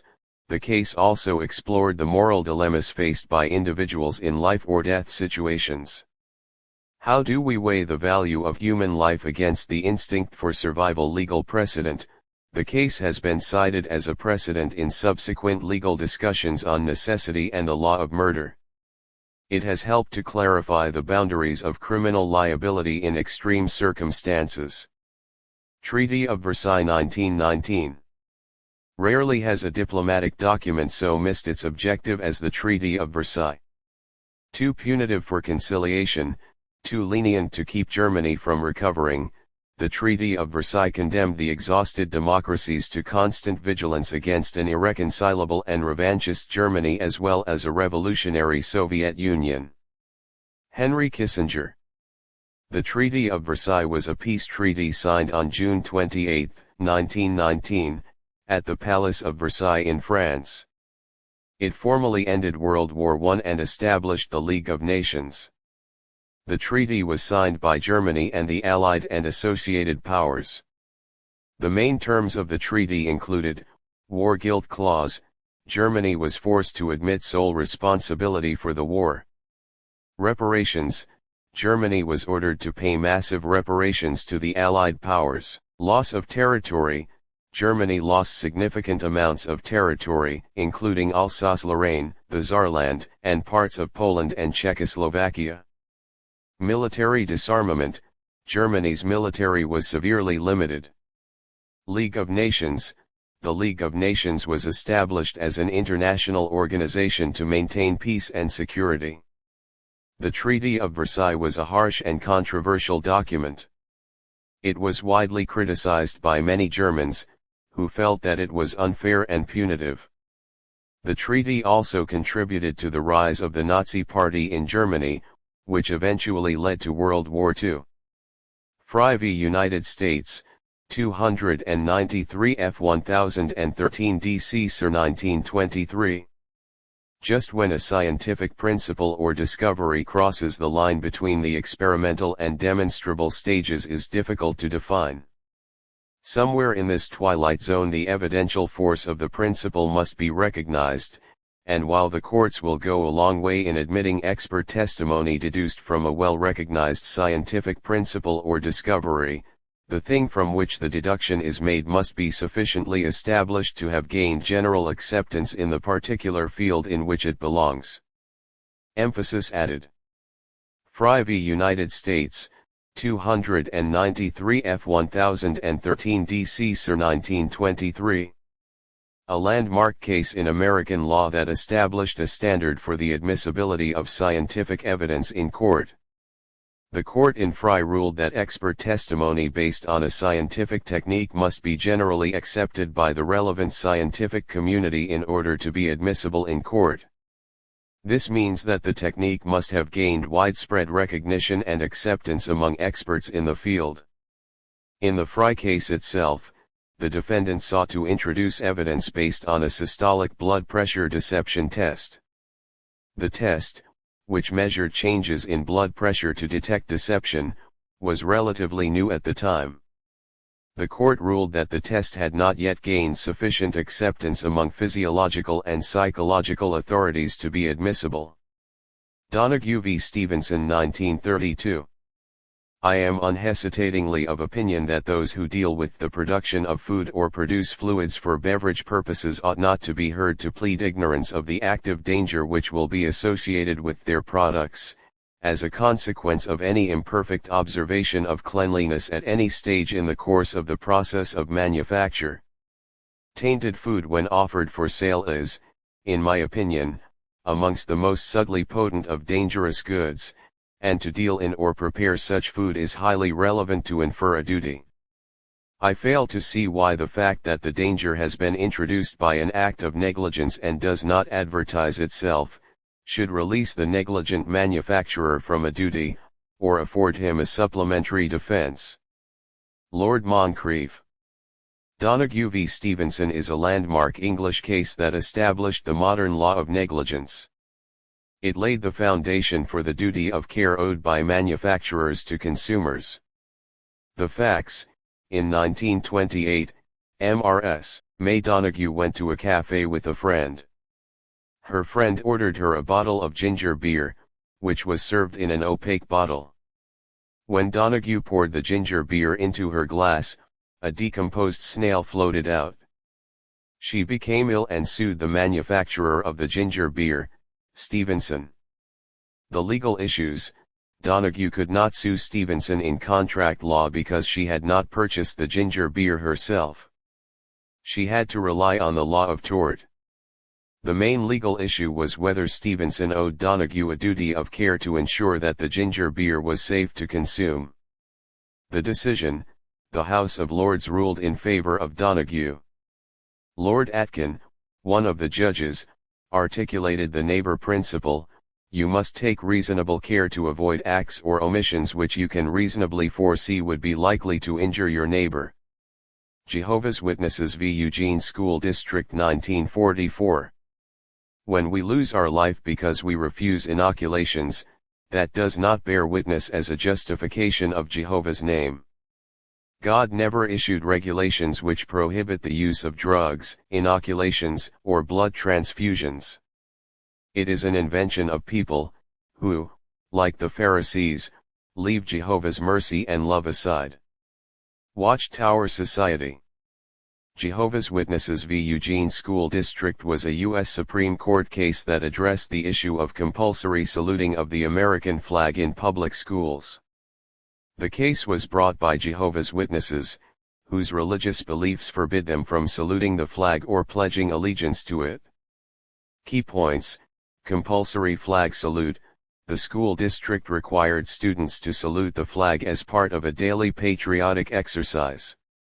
Religious objection: Jehovah's Witnesses argued that this requirement violated their First Amendment rights to freedom of religion and speech. Court's ruling: the Supreme Court ruled in favor of the school district, upholding the compulsory flag salute. The court reasoned that the flag salute was a civic, rather than religious, exercise and that the government had a compelling interest in fostering patriotism and national unity. Impact: limited protection.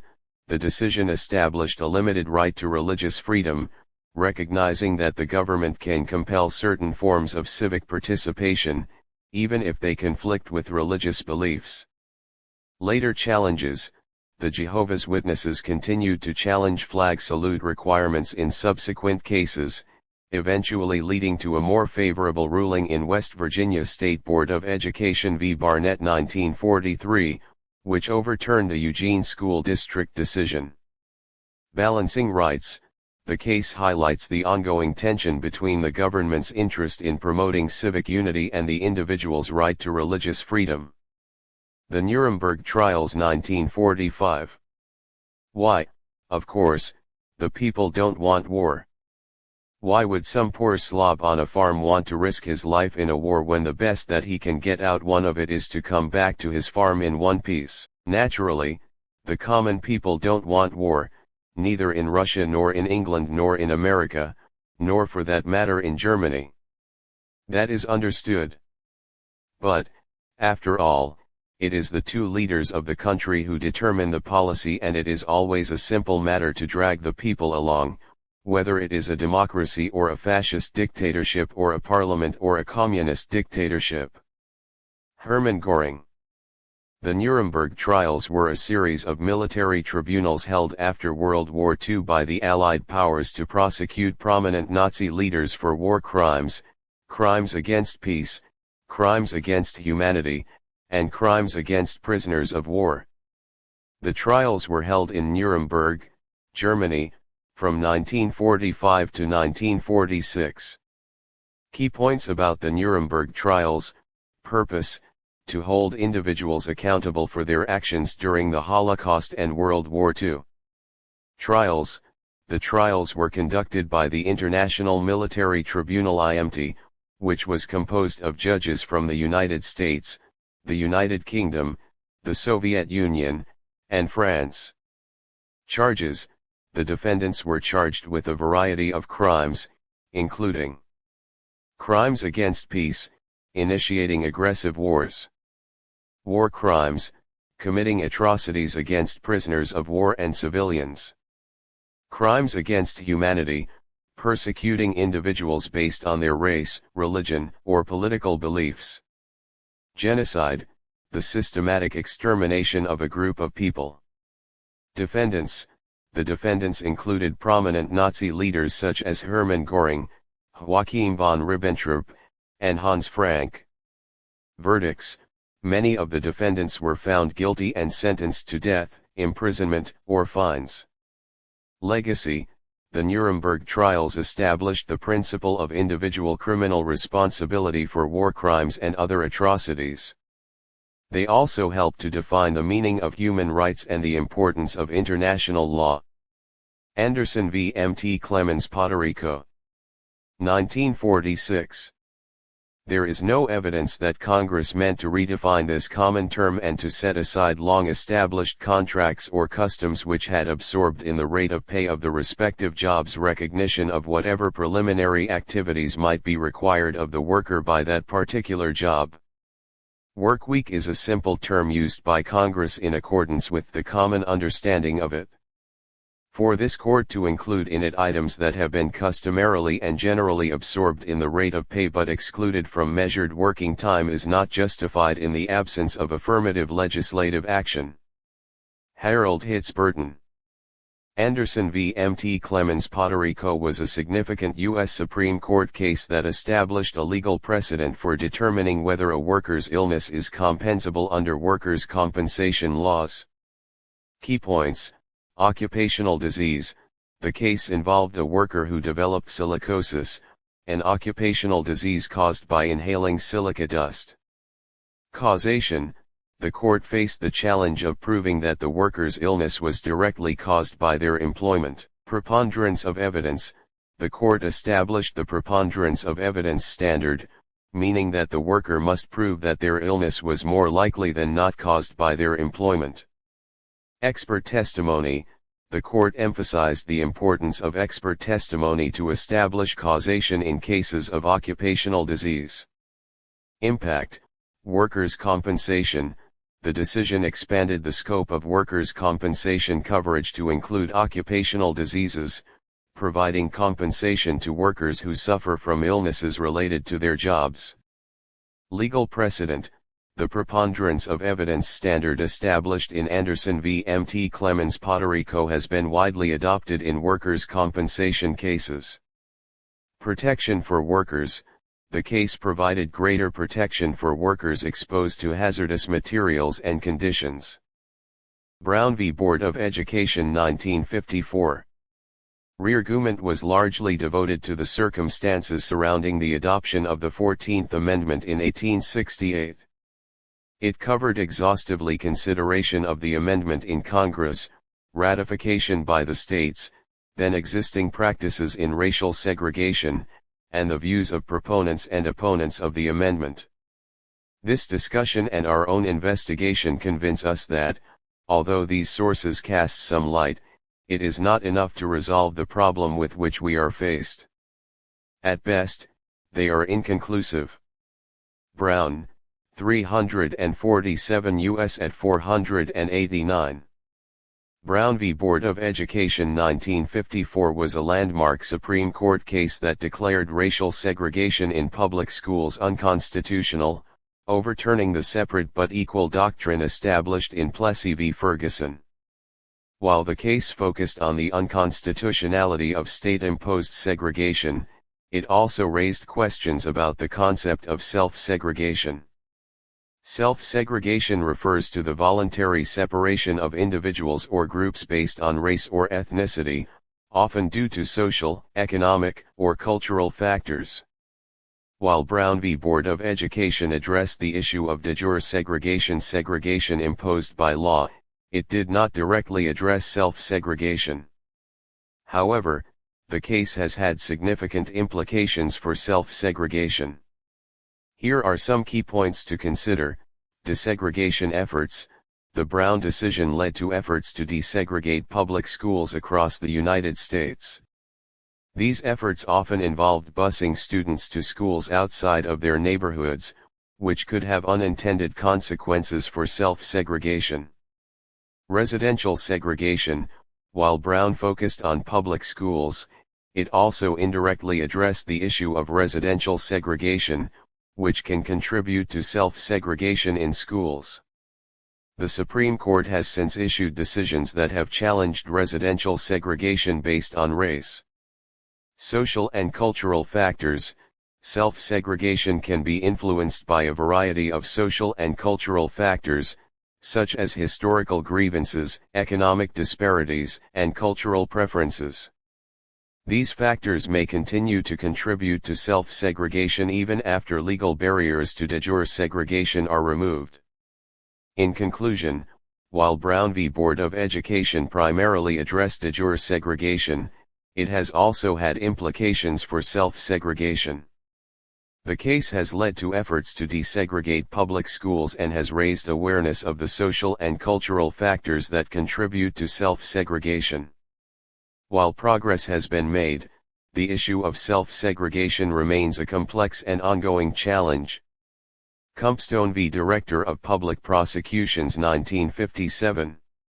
A public man has no right to let his actions be determined by particular interests. He does the same thing as a judge who accepts a bribe. Like a judge, he must consider what is right, not what is advantageous to a party or class. Lord Acton. The case of Cumpstone v. Director of Public Prosecutions 1957 is an important English criminal law case that dealt with the issue of provocation. The facts of the case: the defendant, Cumpstone, was convicted of manslaughter after killing his wife's lover. Cumpstone claimed that he had been provoked by the victim's behavior towards his wife. The trial judge instructed the jury that provocation could only be considered if the victim's conduct was calculated to cause a man of ordinary self-control to lose his temper. The Court of Appeal reversed the conviction, holding that the trial judge had misdirected the jury on the law of provocation. The Court of Appeal stated that the test for provocation should be whether the victim's conduct was calculated to cause a reasonable man to lose his self-control. The decision in Cumpstone v. Director of Public Prosecutions has had a significant impact on the law of provocation in England and Wales. It has helped to clarify the test for provocation and to ensure that defendants who have been provoked are given a fair opportunity to defend themselves. Key points from the case: the test for provocation is whether the victim's conduct was calculated to cause a reasonable man to lose his self-control. The provocation must be sufficient to cause a reasonable man to lose his self-control, not merely to make him angry. The defendant's own characteristics are not relevant to the test for provocation. The Eichmann Trial 1961. In the place where I stand before you, judges of Israel, to present the case against Adolf Eichmann, I do not stand alone. With me, at this moment, stand 6 million accusers. But they cannot rise to their feet, point an accusing finger towards the glass booth, and cry out towards the one sitting there, "I accuse." For their ashes are piled up on the hills of Auschwitz and the fields of Treblinka, washed away in the rivers of Poland, and their graves are scattered across Europe, from one end to the other. Their blood cries out, but their voices cannot be heard. Therefore, I will be their mouthpiece, and I will say on their behalf the terrible indictment. Gideon Hausner, Attorney General of Israel.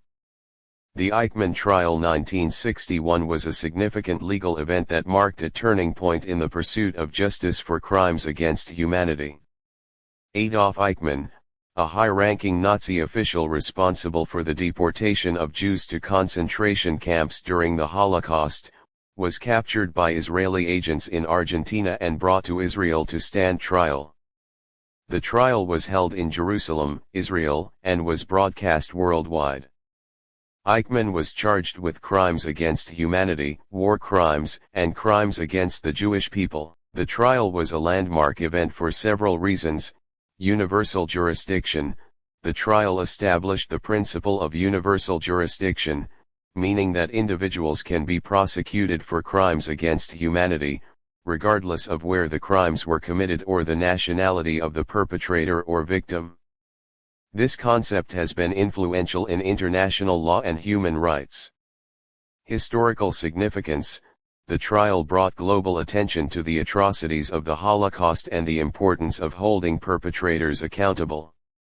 It also served as a powerful reminder of the dangers of unchecked hatred and the need for justice. Legal precedents: the trial set legal precedents for prosecuting individuals for crimes against humanity, including the use of evidence from survivors and the establishment of the legal definition of genocide. The trial lasted for 4 months and Eichmann was found guilty on all charges. He was sentenced to death and was executed by hanging in June 1962. Gideon v. Wainwright 1963. Lawyers in criminal courts are necessities, not luxuries. The right of one charged with crime to counsel may not be deemed fundamental and essential to fair trials in some countries, but it is in ours. From the very beginning, our state and national constitutions and laws have laid great emphasis on procedural and substantive safeguards designed to assure fair trials before impartial tribunals in which every defendant stands equal before the law.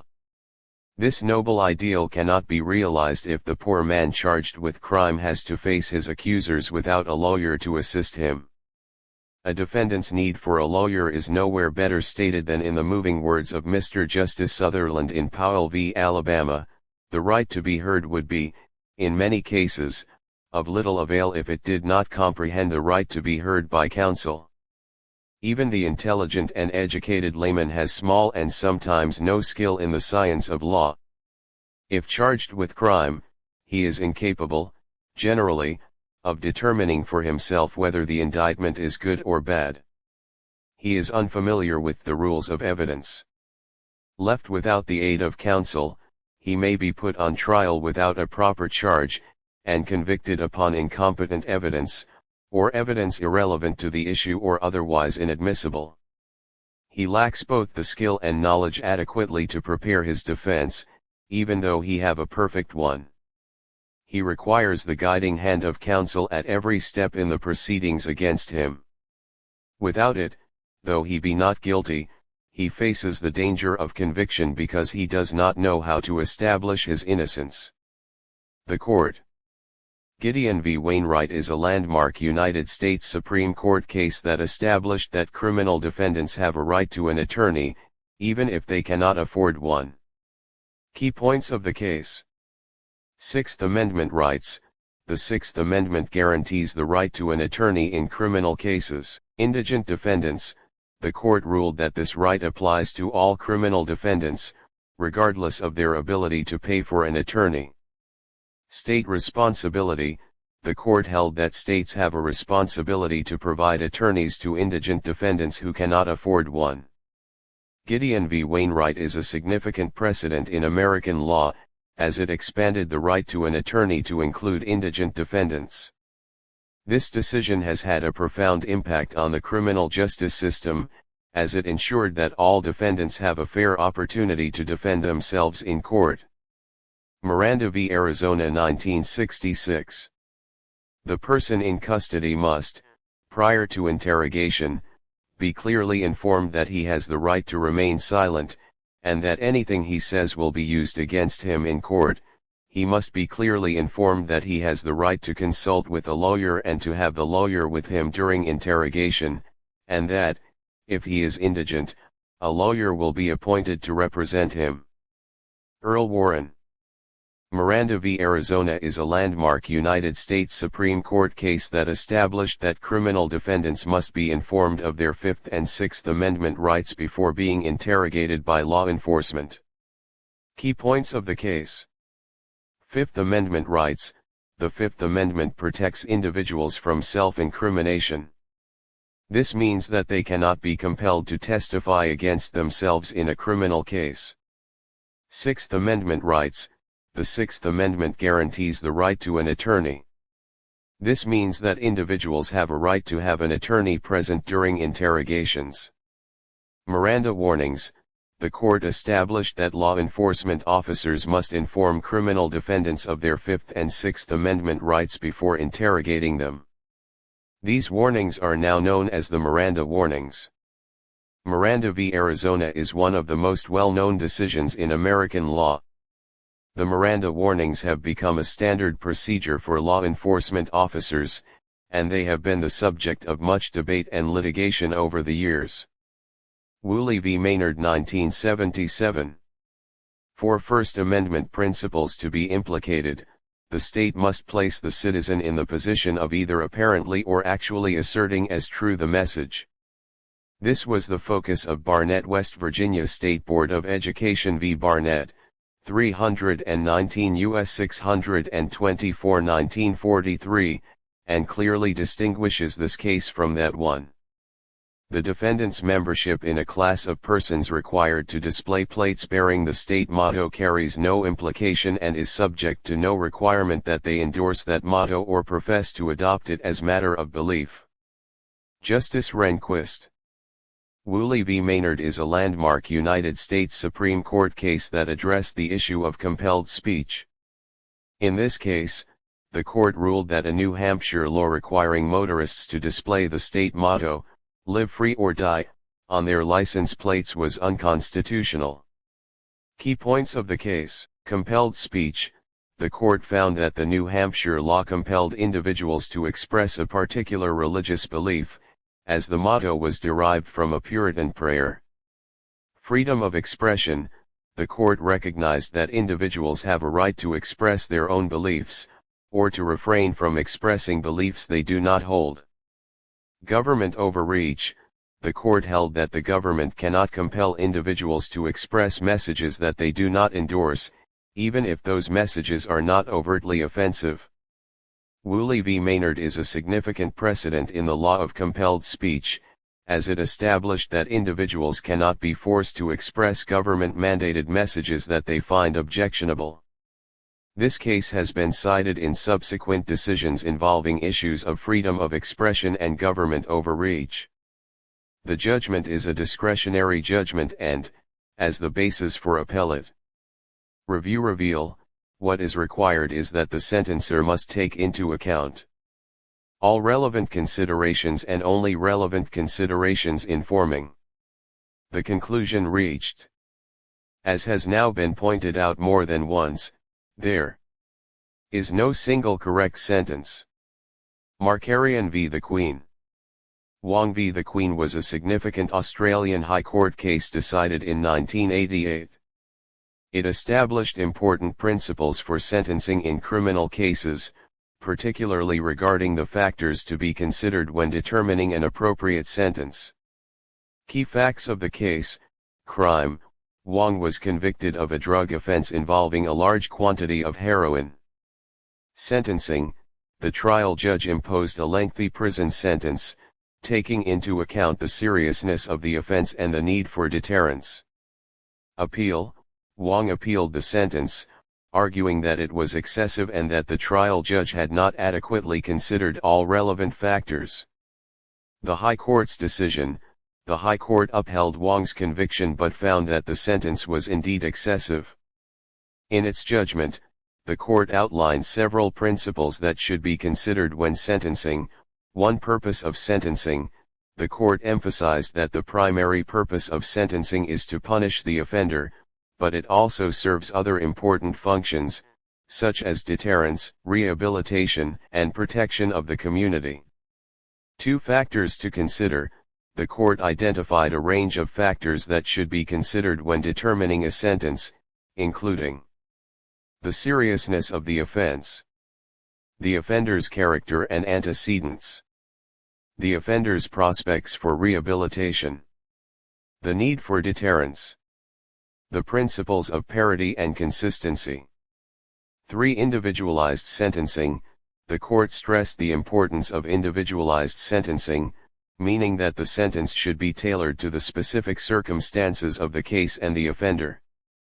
4. Sentencing guidelines. The court noted that while sentencing guidelines can be helpful, they should not be applied rigidly. The ultimate decision about the appropriate sentence should be based on a careful consideration of all relevant factors. Impact of Wong v. the Queen. The decision in Wong v. the Queen had a profound impact on sentencing law in Australia. It provided clear guidance to judges and lawyers on the factors to be considered when determining a sentence, and it reinforced the importance of individualized sentencing. The case has been cited numerous times in subsequent sentencing decisions, and it remains a cornerstone of Australian sentencing law. In essence, Wong v. the Queen established that sentencing is a discretionary judgment that requires a careful balancing of various factors, with the ultimate goal of achieving a just and appropriate outcome.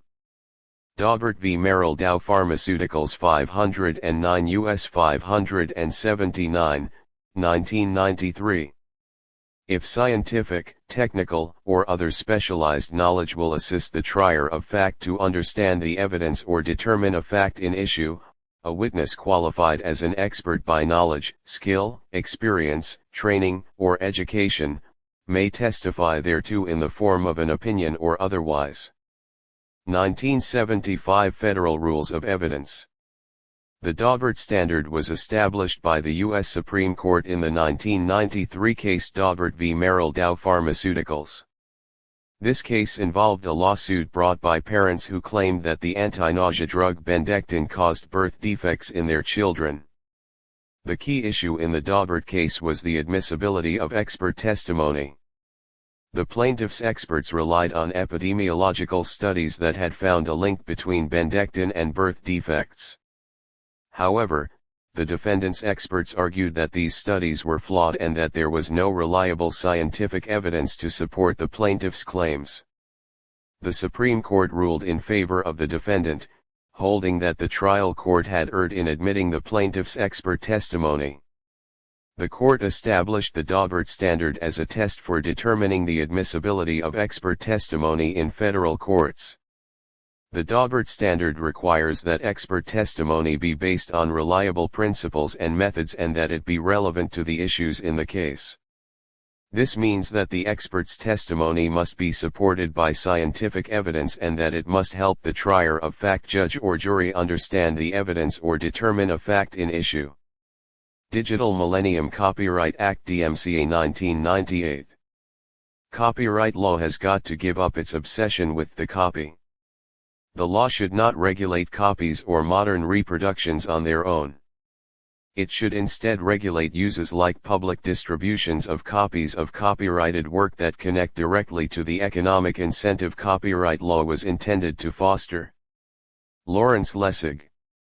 The Communications Decency Act (CDA) of 1996 was a law passed by the United States Congress that aimed to protect children from harmful material on the Internet. However, significant portions of the CDA were later ruled unconstitutional by the Supreme Court in the landmark case Reno v. ACLU 1997. Key provisions of the CDA: indecent material. The CDA prohibited the transmission of indecent material to minors over the Internet. Patently offensive material. The CDA also prohibited the transmission of patently offensive material to minors over the Internet. Good faith effort. The CDA required Internet service providers to make a good faith effort to restrict the availability of obscene or indecent material to minors.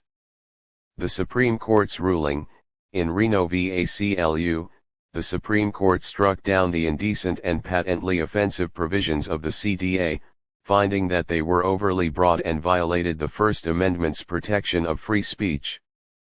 The court did, however, uphold the good faith effort provision, which required Internet service providers to take reasonable steps to protect minors from harmful material.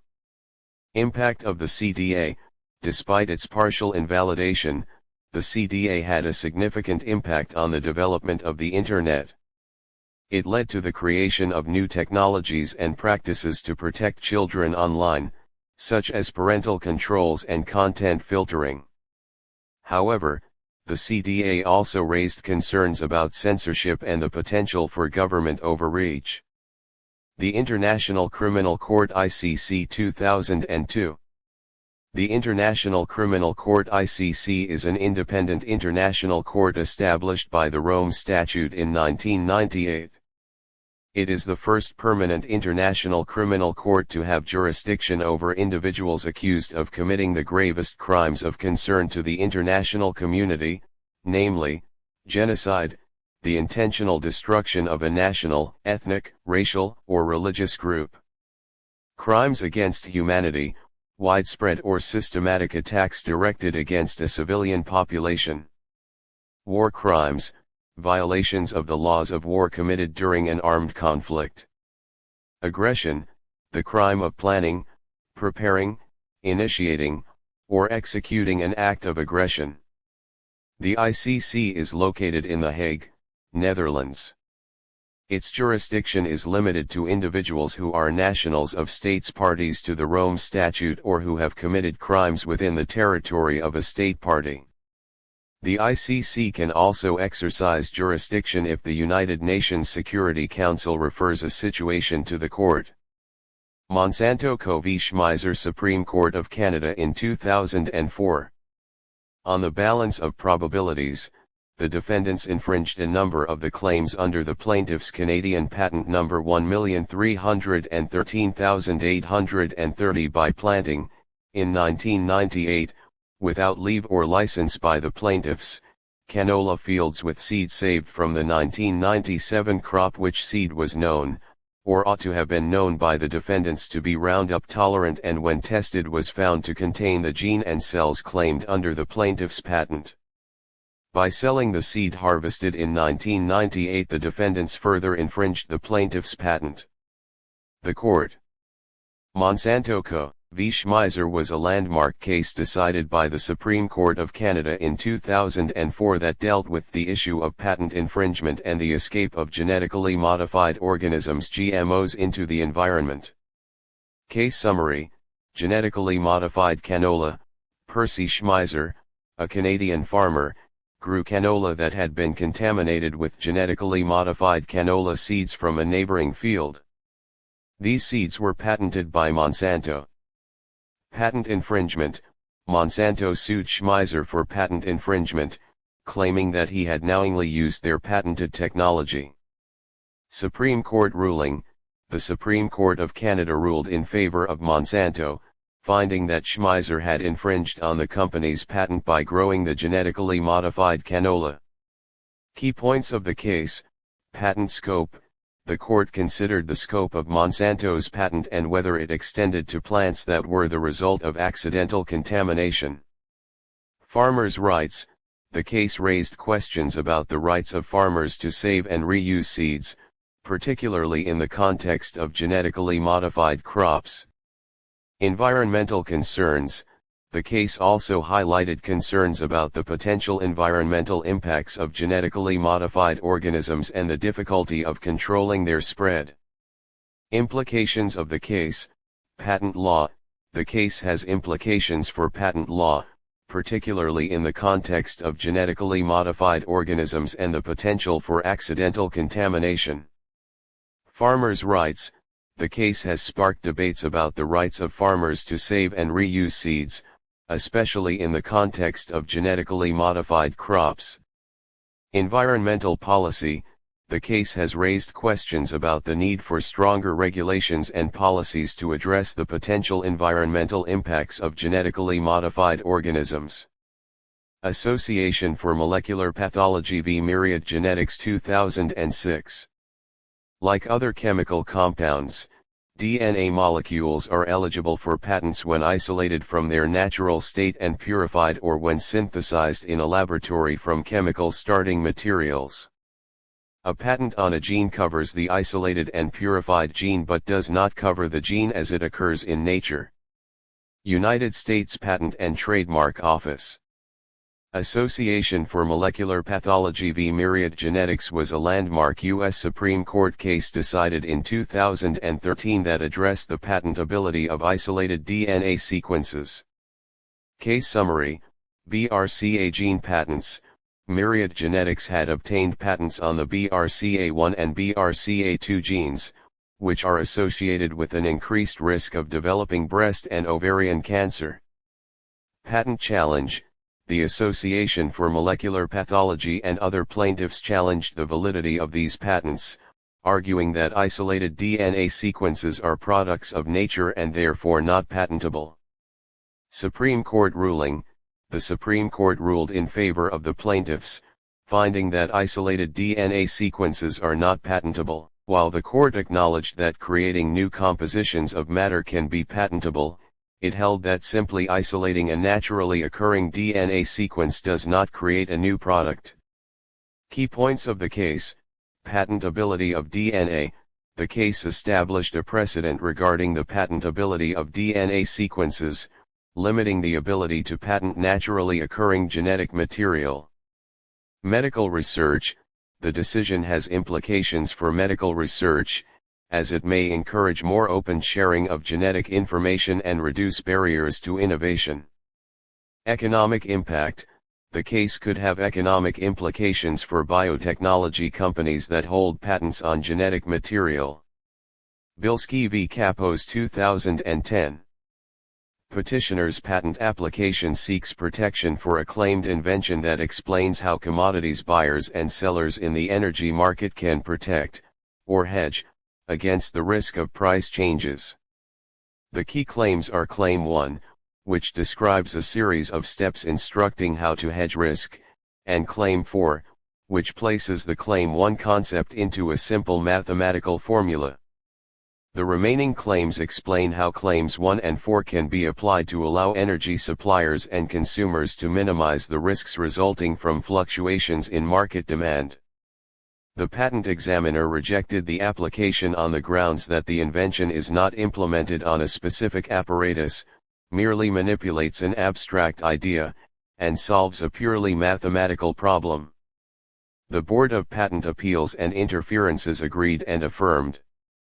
The Federal Circuit, in turn, affirmed.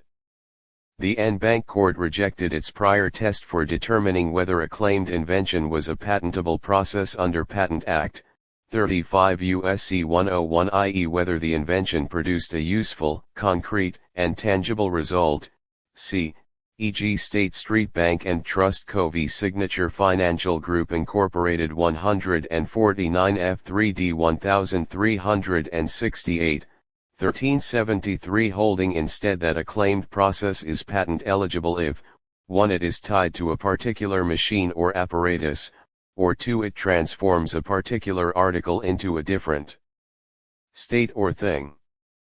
Concluding that this machine or transformation test is the sole test for determining patent eligibility of a process under 101, the court applied the test and held that the application was not patent eligible. Bilski et al. V. Capos, Under Secretary of Commerce for Intellectual Property and Director, Patent and Trademark Office. The Supreme Court case of Bilski v. Capos 2010 was a significant decision that addressed the patentability of abstract ideas. Background: Method of hedging risk. Bilski and Capos sought a patent for a method of hedging risk in the energy market. Their method involved creating a risk portfolio and using a mathematical formula to identify and manage risks. Patent Office rejection. The U.S. Patent and Trademark Office USPTO rejected their patent application, finding that the method was too abstract to be patentable. Federal Circuit reversal. The Federal Circuit reversed the USPTO's decision, adopting a test known as the machine or transformation test to determine patentability. This test required that a claimed invention either be tied to a particular machine or transform a physical object to be considered patentable. Supreme Court decision, rejection of machine or transformation test. The Supreme Court unanimously reversed the Federal Circuit's decision, rejecting the machine or transformation test as the sole test for patentability. Abstract ideas. The court held that abstract ideas, such as mathematical algorithms, are not patentable. However, the court also noted that simply applying an abstract idea to a known problem is not enough to make it patentable. New and useful. To be patentable, an invention must be both new and useful. The court emphasized that the focus should be on whether the invention as a whole is new and useful, rather than on whether each individual step of the process is new. Global Slavery Index 2014. The index is based on mix of sources, population surveys in a few countries, fuzzy estimates by governmental agencies or NGOs, stories in the media, and local experts. For nations lacking any such source, the index creators engage in an extrapolation exercise. They simply apply an estimate from one nation to similar nations lacking such estimates. And Gallagher. The Global Slavery Index is an annual report published by the Walk Free Foundation that estimates the number of people living in modern slavery worldwide. It provides a comprehensive overview of the prevalence and distribution of modern slavery across countries and regions. Key points. Definition. Modern slavery is defined as a situation where a person is exploited for profit and cannot leave because of threats, violence, or coercion. Scope. Covers a wide range of forms of modern slavery, including forced labor, forced marriage, and human trafficking. Methodology. Uses a combination of data sources, including government statistics, surveys, and expert assessments, to estimate the number of people living in modern slavery. Findings. Provides detailed information on the prevalence of modern slavery in different countries and regions, as well as the factors contributing to its persistence. Impact. Raises awareness of the issue of modern slavery and helps to inform policy responses and advocacy efforts. The Global Slavery Index is a valuable resource for understanding the global extent of modern slavery and the challenges faced in addressing this issue. It provides a baseline for measuring progress in combating modern slavery and encourages governments, businesses, and civil society organizations to take action to eradicate this scourge. Obergefell v. Hodges 2015. Because the correct result is so obvious, one is tempted to speculate that the majority has purposefully taken the contrary position to create the circuit split regarding the legality of same-sex marriage that could prompt a grant of certiorari by the Supreme Court and an end to the uncertainty of status and the interstate chaos that the current discrepancy in state laws threatens. Judge Daughtry. Obergefell v. Hodges was a landmark U.S. Supreme Court case that legalized same-sex marriage nationwide. The decision, handed down on June 26, 2015, overturned previous rulings that had upheld bans on same-sex marriage in several states. Key points about the case. Consolidated cases. The case involved multiple couples from different states who had challenged their state's bans on same-sex marriage. These cases were consolidated into a single case before the Supreme Court. Majority opinion. The majority opinion, written by Justice Anthony Kennedy, argued that the right to marry is fundamental to the institution of marriage and is protected by the 14th Amendment of the U.S. Constitution. Dissenting opinions. Justices Antonin Scalia, Clarence Thomas, Samuel Alito, and John Roberts dissented from the majority opinion, arguing that the decision was a usurpation of the state's authority to define marriage. Impact of the decision. National recognition of same-sex marriage. The decision ensured that same-sex couples across the United States had the same rights as heterosexual couples, including the right to marry. Social and cultural shift. The ruling marked a significant shift in public opinion and societal attitudes towards LGBTQ+ rights. Ongoing legal battles. While the decision was a major victory for LGBTQ+ rights, there have been ongoing legal battles over issues such as adoption, discrimination, and religious liberty. Dykema v. UAW 2016. Pending before the court is plaintiff's motion to compel arbitration of collectively bargained retiree healthcare dispute DKT 24. Defendant filed a response in opposition DKT 26, to which plaintiffs filed a reply DKT 27. Further, on leave granted, the parties subsequently filed supplemental briefing DKTS 39 and 40. Having conducted a pre-motion conference in this matter and having now fully considered the parties' written briefs, stipulated statements of fact and accompanying exhibits, the court finds that the relevant facts and arguments are adequately presented in these materials and that oral argument would not aid the decisional process. CWD Michigan L. Civ R 7.2d. For the following reasons, the court concludes that plaintiff's motion is properly denied and that count 4 arbitration will therefore be dismissed.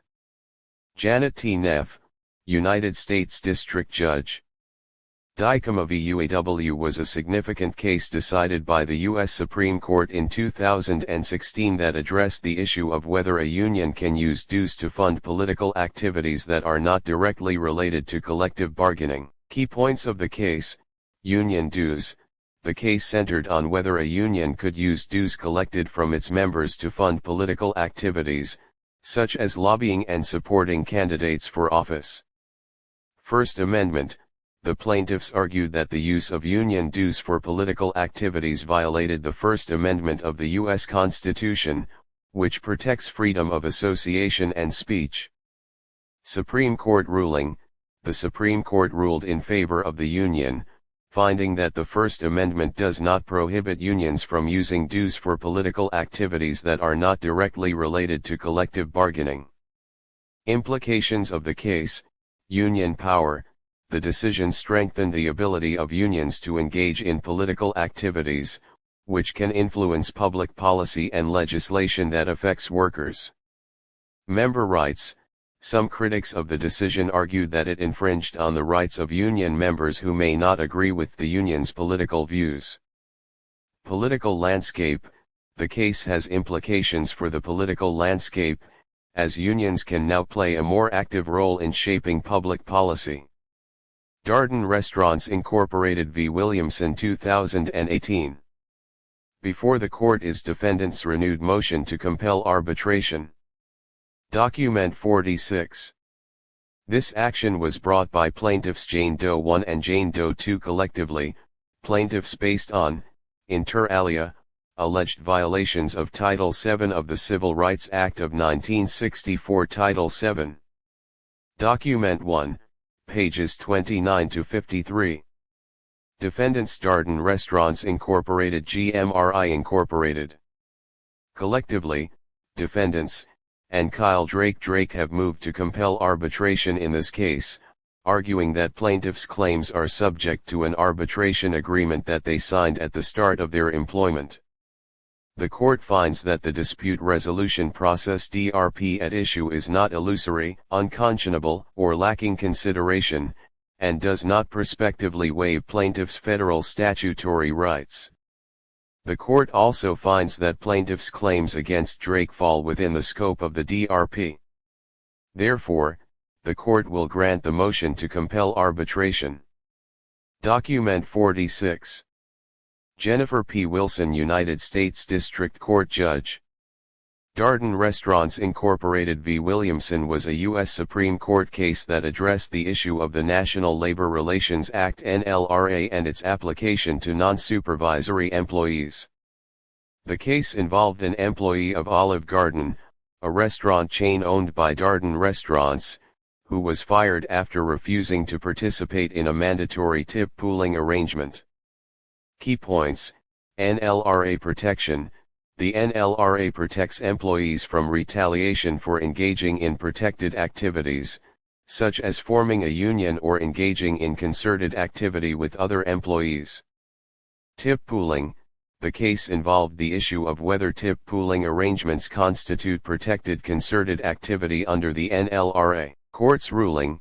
The court ruled in favor of Darden Restaurants, holding that the NLRA does not protect non-supervisory employees who refuse to participate in mandatory tip pooling arrangements.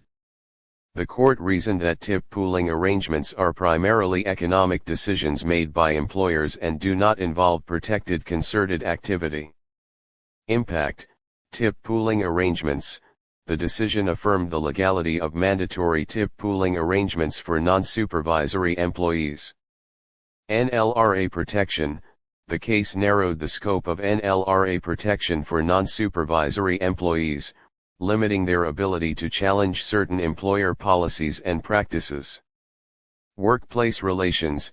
The decision may have implications for workplace relations, as it could make it more difficult for employees to challenge employer policies that they believe are unfair or harmful. In its July 2020 Schrems II judgment, the Court of Justice of the European Union (CJEU) declared the European Commission's Privacy Shield decision invalid on account of invasive U.S. surveillance programs, thereby making transfers of personal data on the basis of the Privacy Shield decision illegal. Furthermore, the court stipulated stricter requirements for the transfer of personal data based on standard contract clauses (SCCs).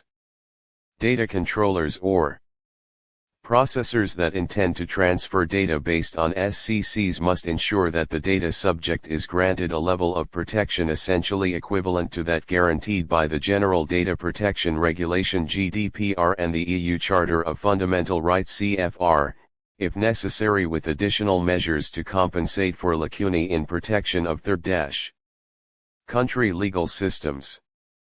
Failing that, operators must suspend the transfer of personal data outside the EU. The CJEU judgment in the Schrems II case. Schrems II full case name, Maximilian Schrems v. Data Protection Commissioner, was a landmark decision by the Court of Justice of the European Union CJEU in 2020. It significantly impacted data transfers between the European Union (EU) and the United States (US). Background: the case arose from concerns about the adequacy of U.S. data protection laws compared to the EU's General Data Protection Regulation (GDPR). Schrems, an Austrian privacy activist, argued that the U.S. did not provide adequate safeguards for EU citizens' personal data when it was transferred to the U.S. for processing. Previously, the EU and US had established the EU-US Privacy Shield framework to facilitate data transfers. This framework was intended to ensure that US companies complied with EU data protection standards. The court's ruling. In Schrems II, the CJEU ruled that the EU-US Privacy Shield was invalid. The court found that US surveillance laws, particularly those allowing for mass surveillance by U.S. intelligence agencies, did not provide adequate safeguards for EU citizens' personal data. The court also found that the standard contractual clauses (SCCs), a set of contractual terms that companies can use to transfer data to the U.S., were not sufficient to protect EU data when U.S. surveillance laws were in place. Google LLC v. Oracle America 2021.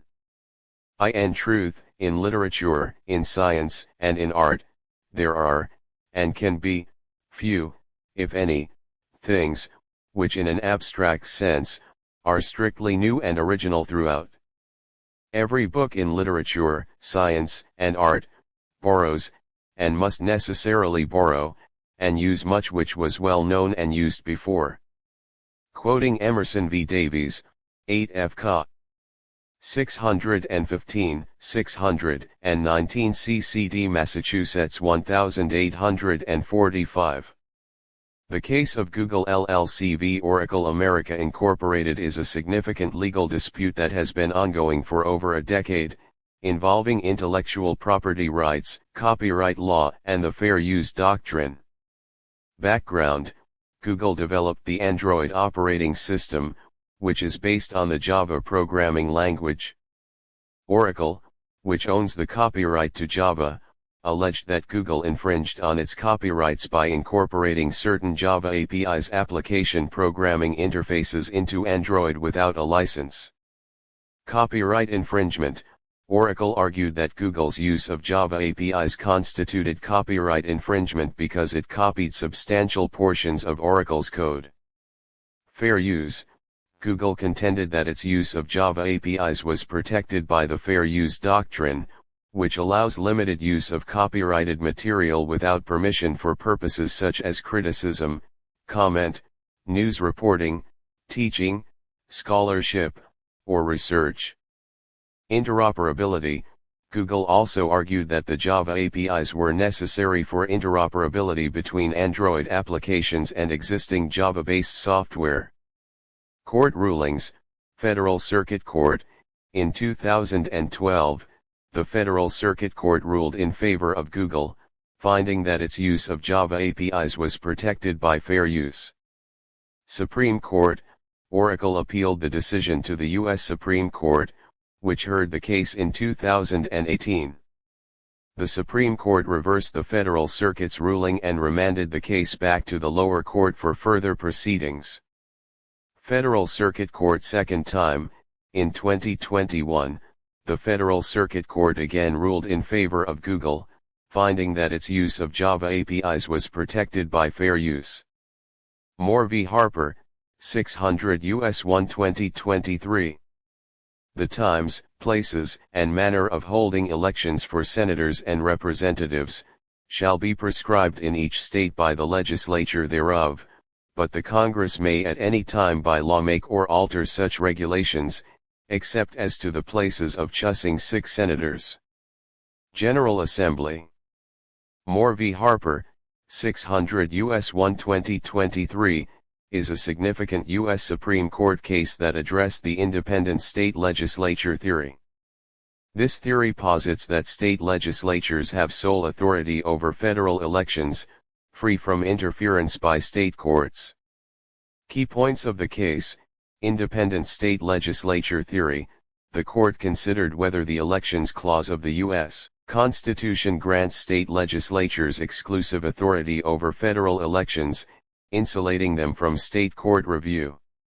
Rejection of the theory. The court rejected the independent state legislature theory, ruling that state courts have the authority to review state election laws for compliance with the U.S. Constitution. Implications for federal elections. The decision has significant implications for federal elections, as it affirms the role of state courts in ensuring that election laws are fair and constitutional. It could also impact future challenges to voting laws and redistricting plans. Significance of the case. Limits on state legislative power. Moore v. Harper limits the power of state legislatures in controlling federal elections, preventing them from enacting laws that could undermine the democratic process. Preservation of state court role.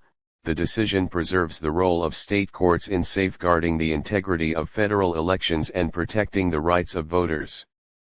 Potential impact on future election challenges. The case could influence future legal challenges to voting laws and redistricting plans, as state courts may have more authority to intervene. It is not enough that the judges composing the appellate court consider that, if they had been in the position of the primary judge, they would have taken a different course. It must appear that some error has been made in exercising the discretion. It may not appear how the primary judge has reached the result embodied in his order, but, if upon the facts it is unreasonable or plainly unjust, the appellate court may infer that in some way there has been a failure properly to exercise the discretion which the law reposes in the court of first instance. In such a case, although the nature of the error may not be discoverable, the exercise of the discretion is reviewed on the ground that a substantial wrong has in fact occurred. House v. the King. Conclusion. The range of sentences customarily imposed for a crime does not establish the range of a sound exercise of the sentencing discretion. Sentences customarily imposed in comparable cases provide a yardstick or reference point for ensuring broad consistency in sentencing, bearing in mind the scope for significant variations in relevant sentencing factors, and that there is no single correct sentence. What is important is the unifying principles which sentences imposed in comparable cases reveal and reflect. Kabambi v. the State of Western Australia. Unintended consequences in law refer to the unexpected or unforeseen outcomes that can result from legal actions or policies. These consequences can be positive or negative, but often they are negative and can lead to unintended harm or unintended benefits.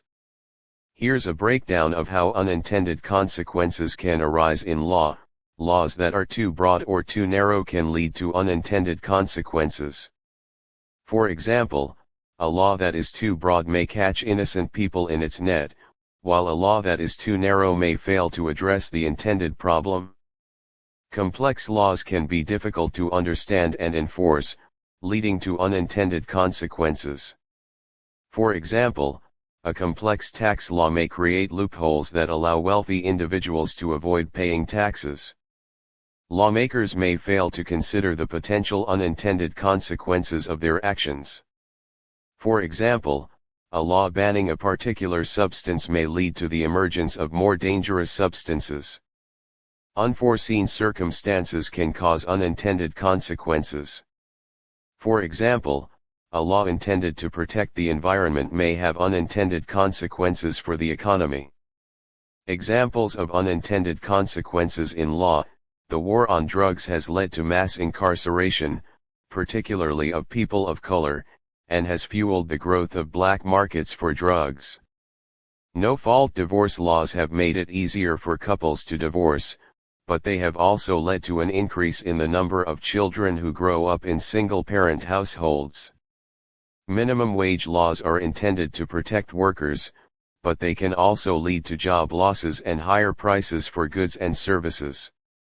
Addressing unintended consequences, lawmakers should carefully consider the potential unintended consequences of their actions before passing new laws. Laws should be flexible enough to adapt to changing circumstances.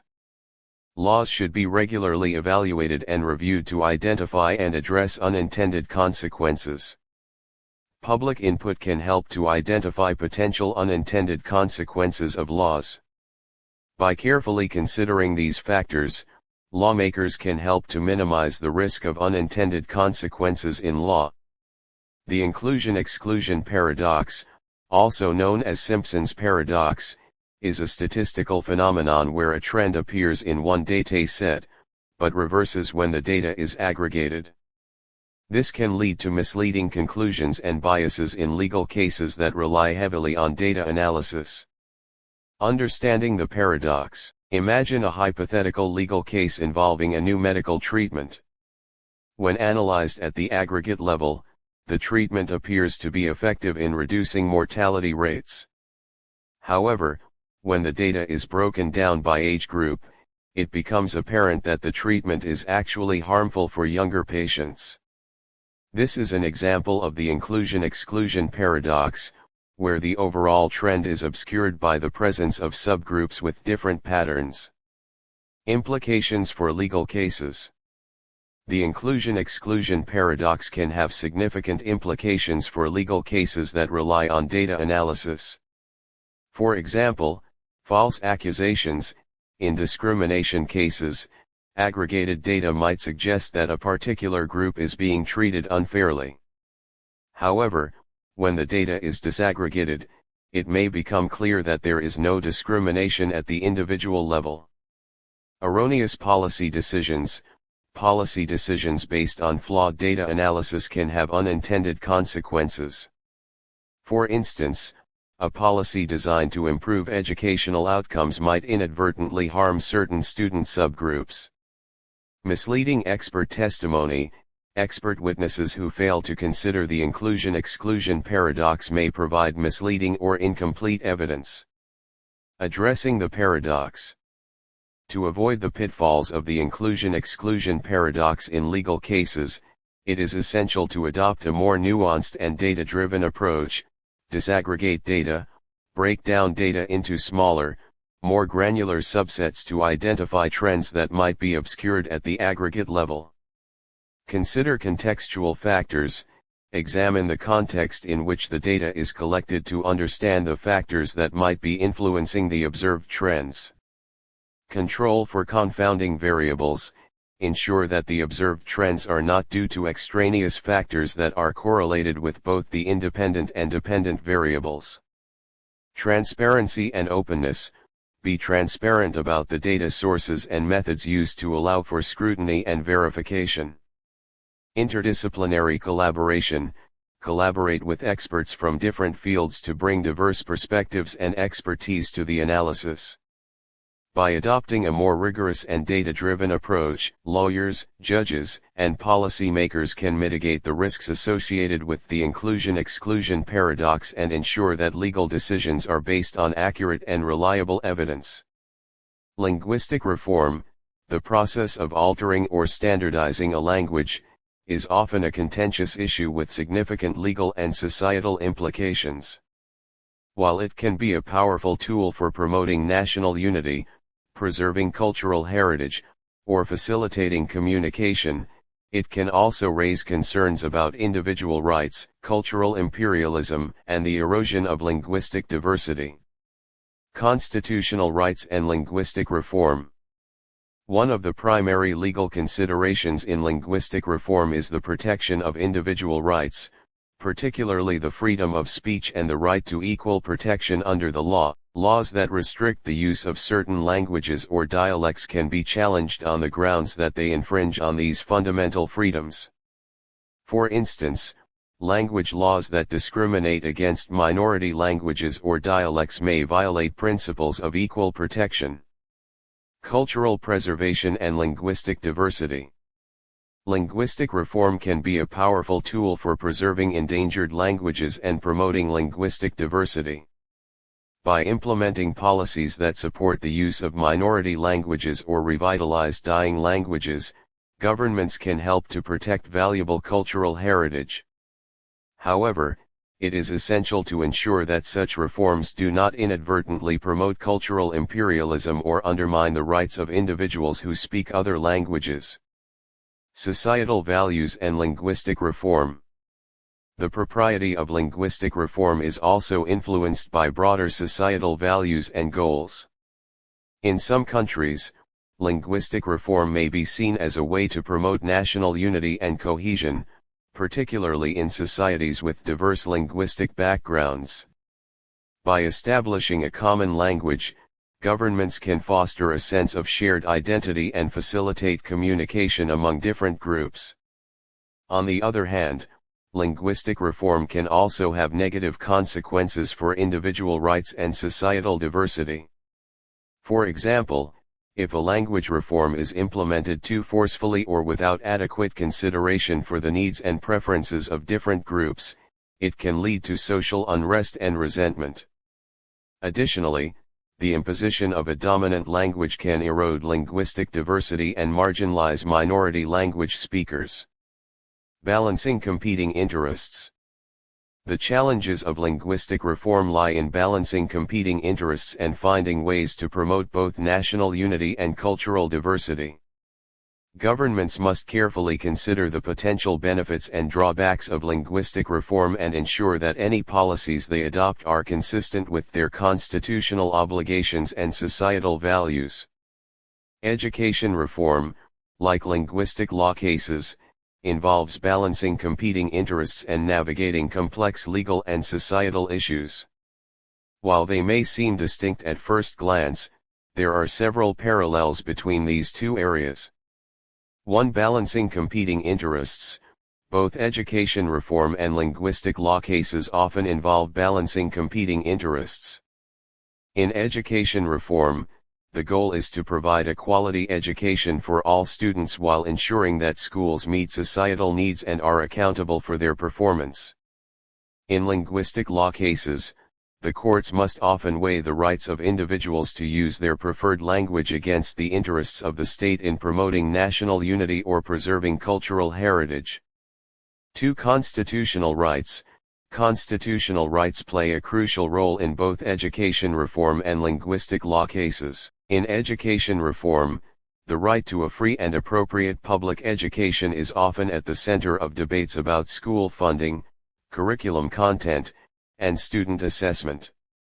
In linguistic law cases, the rights to freedom of speech, equal protection, and cultural preservation are frequently invoked by litigants.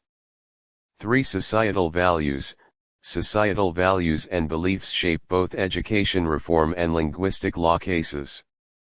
In education reform, debates about the role of schools in society, the importance of standardized testing, and the appropriate balance between academic rigor and creativity are influenced by cultural and political factors.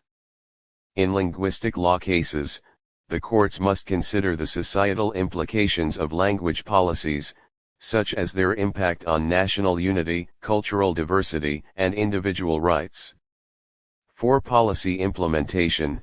Implementing education reforms and linguistic laws can be challenging, as they often require significant changes to existing systems and practices. Both areas involve overcoming resistance from various stakeholders, addressing practical challenges, and ensuring that policies are implemented effectively. 5. Long-term impact. The long-term impact of education reforms and linguistic laws can be difficult to assess. Both areas involve complex and interrelated factors that can make it difficult to isolate the specific effects of particular policies. However, it is clear that both education reform and linguistic law cases have the potential to shape the future of societies and individuals. In conclusion, while education reform and linguistic law cases may seem distinct at first glance, they share many common features and challenges. Both involve balancing competing interests, considering constitutional rights and societal values, and overcoming practical obstacles to implement effective policies. Understanding the parallels between these two areas can provide valuable insights into the complexities of social and legal change. The concepts of classless and stateless law are often used to describe different legal systems or political ideologies, but they are not interchangeable. Classless law refers to a legal system that aims to eliminate or minimize social class distinctions. In such a system, the law would ideally apply equally to all individuals regardless of their social or economic status. This concept is often associated with socialist or means of production ideologies. Stateless law refers to a legal system that operates outside the framework of a traditional nation-state. This can include international law, customary law, or the laws of autonomous regions. Stateless law may not be subject to the authority of a central government, but it is not necessarily lawless. It can be based on established principles and norms, and it may be enforced by various mechanisms. Here are some key differences between classless and stateless law. Focus. Classless law focuses on eliminating social class distinctions, while stateless law focuses on operating outside the framework of a nation-state. Ideology. Classless law is often associated with socialist or reproduction ideologies, while stateless law can be associated with various ideologies. Scope. Classless law typically applies within a specific territory, while stateless law can apply to a wider range of actors, including individuals, states, and international organizations. While these concepts may seem unrelated, there are some potential connections between them. For example, a classless society might also be stateless, if it is based on a decentralized, community-oriented model of governance. However, this is not necessarily the case, as a classless society could still exist within the framework of a nation-state. Legal lawlessness can emerge when laws intended to foster order unintentionally contribute to disorder or unexpected outcomes. The concept of legal lawlessness within theoretical systems explores the paradoxical situation where laws, designed to maintain order and stability, inadvertently contribute to disorder or unintended consequences. This can occur in various ways: overly complex laws. When laws become excessively intricate or burdensome, they can create confusion and uncertainty. Individuals may struggle to understand their obligations, leading to unintentional violations. This can undermine the law's legitimacy and erode public trust. Contradictory laws. Conflicting or ambiguous laws can create loopholes and inconsistencies, allowing individuals to exploit them for personal gain or to avoid legal consequences. This can undermine the law's fairness and erode public confidence. Discriminatory laws. Laws that unfairly target certain groups or individuals can exacerbate social divisions and create a sense of injustice. This can lead to civil unrest and a breakdown of social order. Laws that are not enforced. When laws are not consistently or effectively enforced, they can become meaningless. This can create a culture of impunity, where individuals feel free to disregard the law without fear of consequences. Theoretical systems often examine how these factors can contribute to legal lawlessness and its implications for society. For example, legal realism explores the role of judges in interpreting and applying the law, and how their personal biases or political beliefs can influence their decisions. Critical legal studies examines the ways in which law can be used to maintain existing power structures and perpetuate inequality. To be able to distinguish between cases that differ from one another in small but crucial details is the essence of the cognitive aspect of discretion, an ability that exceeds mere analytical acuity. Discretion draws additionally upon the wisdom of experience, which teaches which distinctions make a difference in practice, not just in principle. Discretion preserves the classificatory scheme implied by rules, but draws meaningful distinctions within those categories. What makes these distinctions meaningful is a combination of experience, which positions discretion in the neighborhood of prudence and other forms of practical wisdom, and certain guiding values. In the case of legal decisions, these may be values of fairness or social justice or mercy. Discretion combines intellectual and moral cognition. Professor Dalston. One law of unintended consequences, A equals IC plus UC. A. Action taken. IC, intended consequence. UC, unintended consequence. This equation highlights that any action can lead to both intended and unintended outcomes. 2 Cobra effect, policy P, intended outcome IO plus unintended outcome UO. P, policy implemented e.g. bounty on cobras. IO, desired reduction in cobra population. UO, increase in cobra population due to breeding. This equation demonstrates how a well-intentioned policy can sometimes backfire and lead to the opposite of the desired result. 3 Brace's paradox, network capacity NC equals F road additions RA. NC, overall network capacity. RA, additional roads added to the network. This equation suggests that adding more roads to a network can, under certain conditions, decrease overall network capacity due to increased traffic congestion. One system's thinking, feedback loops, can be used to analyze the long-term consequences of legal decisions and policies. For example, a court might consider how a particular ruling could lead to unintended consequences that exacerbate the problem it aims to solve. Causal mapping can be used to visualize complex legal issues and identify potential causal relationships between different factors. This can help lawyers and judges understand the broader context of a case. 2. Cost-benefit analysis, NPV, this can be used to assess the economic impact of legal decisions, particularly in regulatory and environmental cases. Courts may consider the costs and benefits of different regulatory options to determine the most efficient and equitable solution.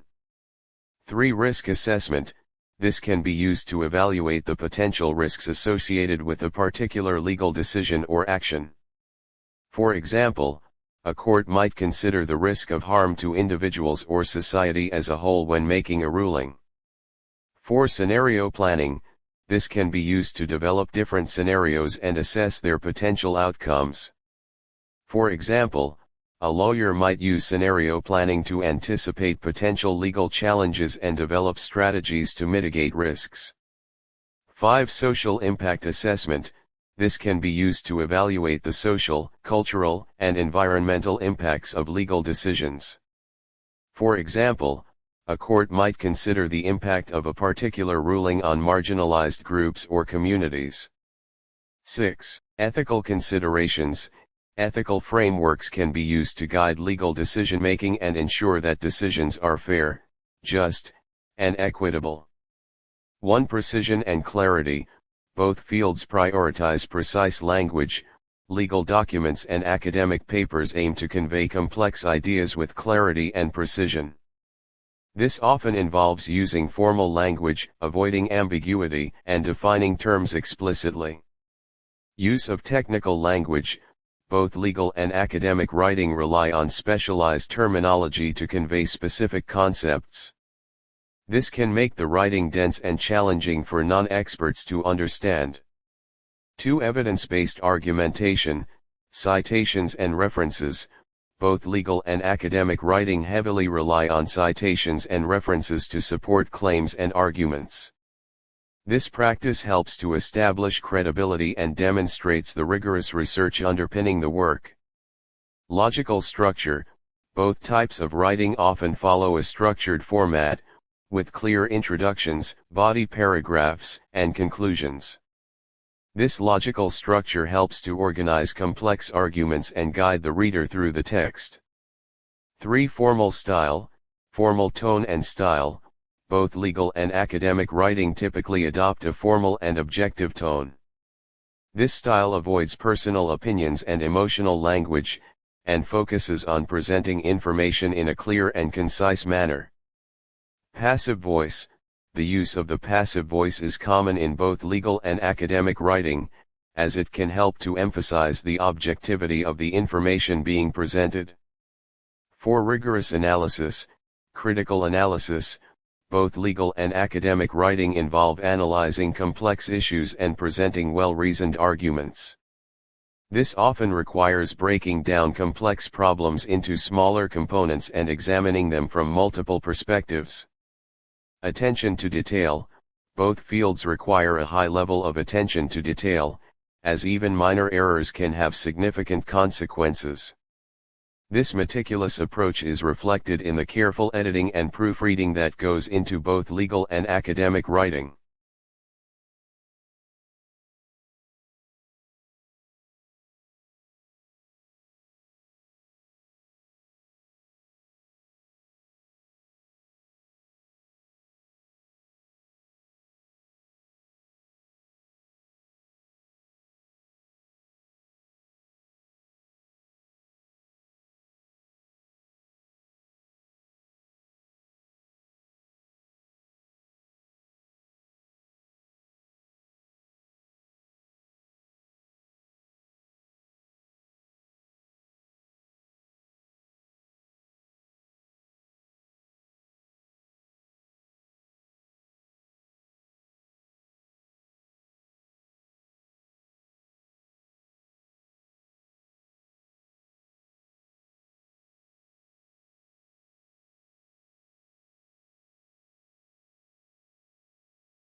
marionettes do claim blackouts, set the mind hit reset. Courtroom drama, judge looking vexed. Lawyer painting tales, making puzzles out of facts. Gavel banging arguments, throw a fist. Prosecution's ice cold, tight like a clinch. Defense trying to hold up in a fortress of myths. Jury's faces blank, reading void like a script. Fighting for freedom while the city's ablaze. Automatism case got us lost in a maze. Mind went dark, but the repercussions say. Walking tight ropes between night and day. Sleepless nights, hazards of a wild plot. Stories clashing harder than a heavyweight shot. Memory blackout claims twisted in knots. Truth submerged deep like treasure in a pot. When witnesses front, eyes shifting left and right. Facts tangled, reality nowhere in sight. Arguments of beast unleashed in the night. Automatism battle, mental shadows ignite. Fighting for freedom while the city's ablaze. Automatism case got us lost in a maze. Mind went dark, but the repercussions say. Walking tight ropes between night and day.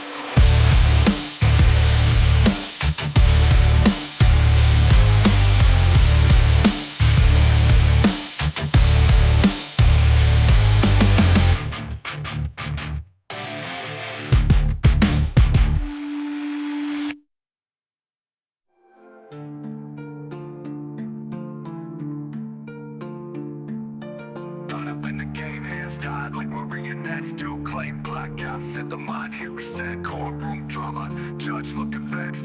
Lawyer painting tales, making puzzles out of facts. Gavel banging arguments, throwing fists. Prosecution's ice cold, tight like a clinch. Defense trying to hold up in a fortress of myths. Jury's faces blank, reading void like a script. Fighting for freedom while the city's ablaze. Automatism case got us lost in a maze. Mind went dark, but the repercussions stay. Walking tight ropes between night and day. Sleepless nights, hazards of a wild plot. Stories clashing harder than a heavyweight shot. Memory blackout claims twisted in knots. Truth submerged deep like treasure in a pot. Witnesses front, eyes shifting left and right. Facts tangled, reality nowhere in sight. Arguments of beast unleashed in the night. Automatism battle, mental shadows ignite.